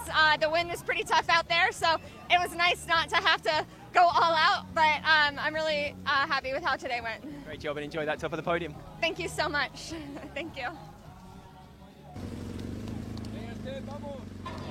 As more of the athletes continue to come round and wrap up our podiums, we can just sum up some of the ones that we've just seen coming through. Wim de Paap taking first place in the men's PTS2, Vasily Egorov taking second, and Lionel Morales, the Spaniard, taking third in the PTS2. In the PTS3, Henry Arand defeating Daniel Molina and Max Geller to take top spot, the British athlete in the PTS3 category. We've seen already Alexis Honkinkon taking first in the PTS4 category with Neil Rudevet's victory, the Spaniard taking second, the silver for the host nation, and Pierre-Antoine Bale taking third, the Frenchman in the men's PTS5 category, Stefan Daniel, Jack Howell and Philippe Marquez, we've seen already taking the top 3 spots. Elisa Seeley, we just heard from there, the American taking the victory in the PTS2 category, Emma Jessica Rodriguez, the Venezuelan athlete, taking second, and we still wait to see if Yukako Hata will take the third place spot in the PTS2 category. Elsa Mark through already, the Frenchwoman in the women's PTS3 category. Still wait for Sanne Koopman and Lena Nuran, the Dutch and Finnish athletes, to make up the top 3 in that one. And the PTS4 category, Marta Francis Gomez, Camille Seneclos and Sally Pilbeam making up the top 3, with Esplanade on the top of the podium. In that PTS4 category and the PTS5 category, we saw earlier Grace Norman leading the British duo of Claire Cashmore and Lauren Steadman to first place for the American there. So that is how all of the PTS 5-2 category standings look as we speak. I'm sure we'll hear from more of the athletes for as long as we can, particularly those who are going to be taking gold medal positions. Johnny, there were some that were expected. There were certainly some that were slightly more unexpected out there in the field today, particularly in terms of the gold medal positions. Yeah, you're absolutely right, and I think that's what we were always thinking and expecting and hoping for, to be honest, in a back end of a long season after Paralympic Games. You would want to see some sort of fresh young athletes coming through the field, really starting to make their mark. And I think if you look at victory in the men's PTS4 class, I think it just starts to kind of height up that excitement that we're going to have for the next 4-year cycle leading into LA, where people are going to start to challenge the more dominant athletes that we have in the field. But you're absolutely right, taking athletes like Susana Rodriguez, there's plenty of people who've been around for a long time and are absolutely not ready to give up their mantle just yet. Well, it's been a wonderful venue, Torremolinos, for another feisty morning, shall we say, of World Paratriathlon Championship action. There is still plenty more to come from the next few days here in Torremolinos. Massive thanks, as always, to all of those helping out on the sidelines and in terms of getting this event underway and up and ready. And we have seen some of the best in the world in their respective fields performing, perhaps as well as we've seen them this year. Jens Platt completing a superb year, along with Kendall Gretsch, who fell short in Paris but took gold here today in the women's wheelchair category. Jens Platt taking the gold for the men today. It wasn't to be the case for Lauren Parker, however, in the women's wheelchair category. That seems like so long ago now that we saw those athletes out on the course. Parker falling short of the Triple Crown, but others have been able to succeed in that push for the Triple Crown. Women's visually impaired athlete Susana Rodriguez was always going to be one that was eyeing up that, particularly coming into 2024, as was the men's visually impaired athlete Dave Ellis, and those two rose to their occasion in their categories to take home the gold medals as well. And we have already just run you through how the PTS 5-2 categories played out as well for the victors. Some of the best of the moments of the action as each category got underway out there in the water. It's been a slightly difficult swim for many of them, particularly due to the visual of the sun rising just out on that far horizon, causing a fair bit of glare going out. Coming back not so bad, except for the choppier waters that affected the return on the swim. Out there on the bike course, however, it was relatively smooth sailing for all of the athletes. Not too many problems, although we did have that puncture, the mechanical, in the men's PTS2 category for Diego Alfonso Lares Garcia. Something going through transition that didn't help him out. Jules Ripstein also in that category, one of the favourites for today, falling out due to a medical issue after he'd been given a 10-second penalty anyway.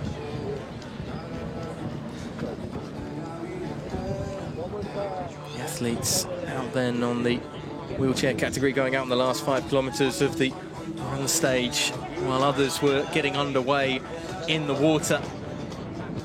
And others were wrapping up their day quite comfortably. Jens Platt with a superb victory, well ahead of everybody else. The two Austrians making up second and third on the podium. Thomas Schruwerth just pipped to the post by Florian Brungraber in the race for second.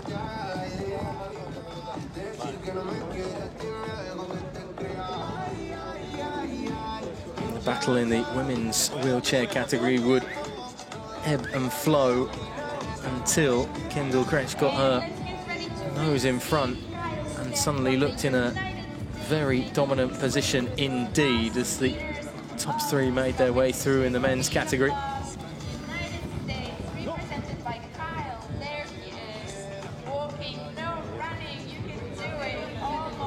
Transition area, Johnny, has been such a busy area today for all of these athletes, and we haven't seen too many pitfalls, but we've seen some that certainly struggled during T1 and T2 and valuable time lost in key moments.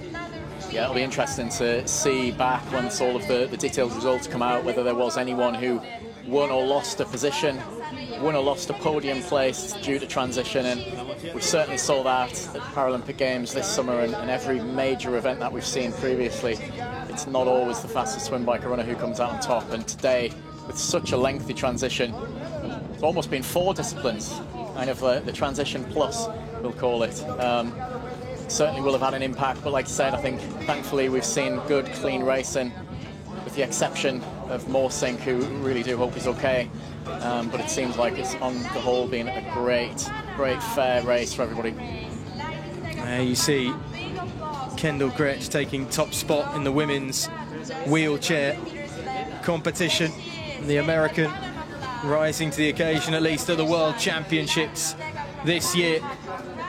Just on the right of your screen, you continue to see more of the finishers. Jessica Ferreira as well. That's a superb finish for her, taking silver in the women's wheelchair category. The Brazilian who was right up at the front from the word go and certainly put the wind up. Lauren Parker at the very beginning, and it was transition actually where she made a lot of her ground as well, Jessica Ferreira, with Lauren Parker struggling through transition, struggling a little bit as well just with the time off perhaps after the Olympics, and you know, that was clearly the goal for the Australian. Elsewhere we had a French duo behind Dave Ellis in the men's visually impaired category. Thibaut Rigaudot and Antoine Perel, the front three in Paris, were always going to be favourites to be the front three at the World Championships here today. And once Dave Ellis got out on the run, really didn't have to worry too much about what was behind him because he just started to eke out that advantage. Really interesting to look through the results today. So I think, as I had expected earlier in the day, Jets Platt was the fastest male athlete out there, faster than both the VI and the PTS5 classes. But actually in the women's, Susana Rodriguez, 65 minutes, 47 seconds, was 2 minutes up on both her compatriots in the PTS5 women's class and also Kendall Gretsch in the PTWC. Shows you the standard Susana's able to keep. Yeah, it's a high standard that few are able to match, certainly not on a regular occasion. Takes pitfalls perhaps of her own making more than anything else that will thwart her. As the athletes in the visually impaired category were getting ready to perhaps wrap up their charges, the PTS5 category athletes were getting set to go out, including the Canadian Stefan Daniel. As Dave Ellis crossed the line to take gold in the visually impaired category once again. Position he is more than accustomed to, holding off the challenge of the two French athletes behind him.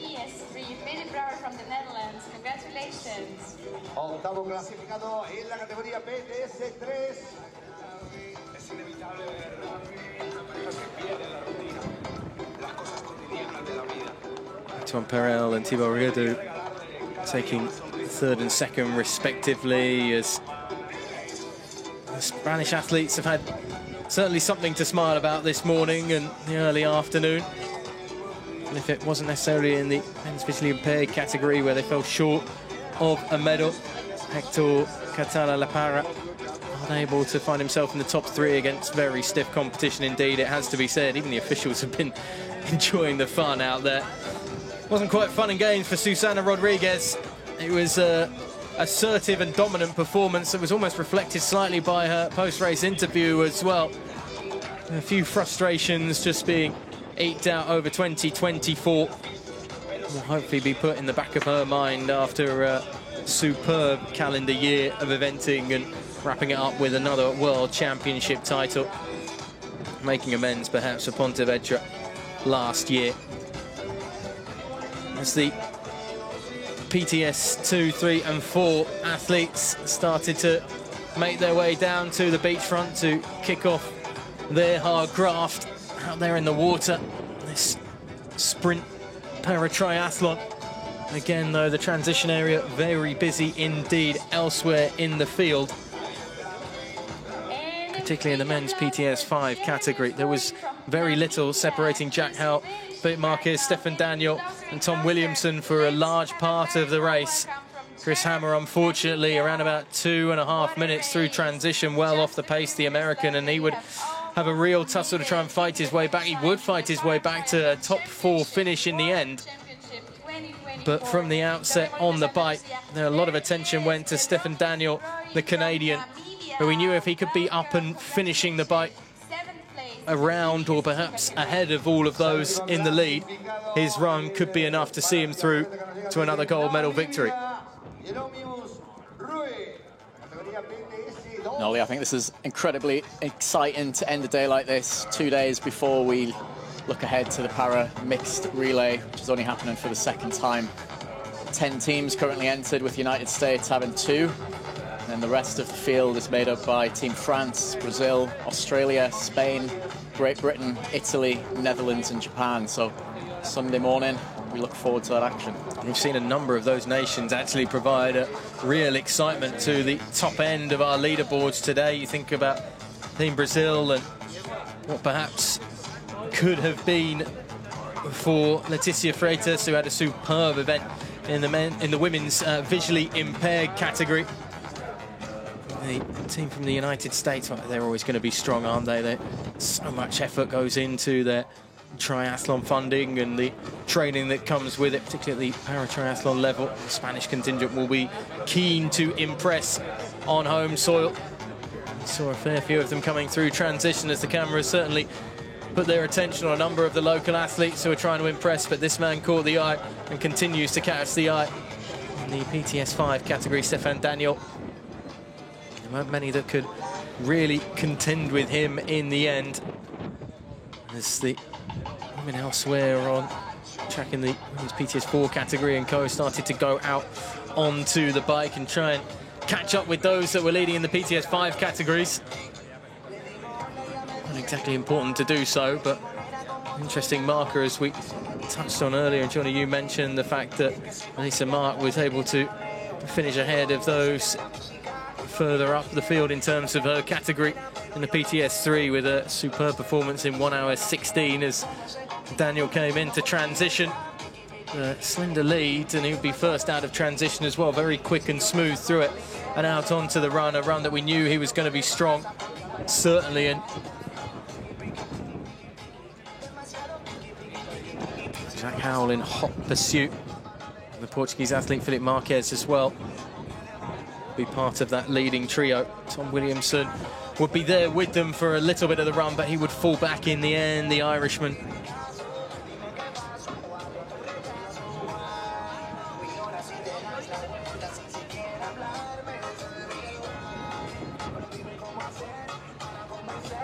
I swear, out on track, Grace Norman in the PTS 5 category, able to chase down Claire Cashmore and Lauren Stedman, who led it out of the swim. Norman would assert herself out there on the run.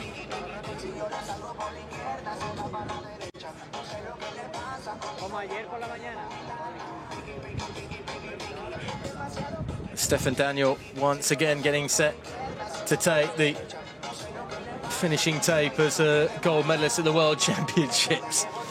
He was pleased. Trust us when we say he was pleased. About as pleased as Jack Howell was with his second place finish as well. That's more what we're accustomed to seeing on the blue carpet from athletes who make their way onto the podium, and Philippe Marquez finishing up with third place in the end. Jairo Ruiz Lopez, the fastest Spanish athlete, the only Spanish athlete in the PTS 5 category for the men, finishing in 8th place.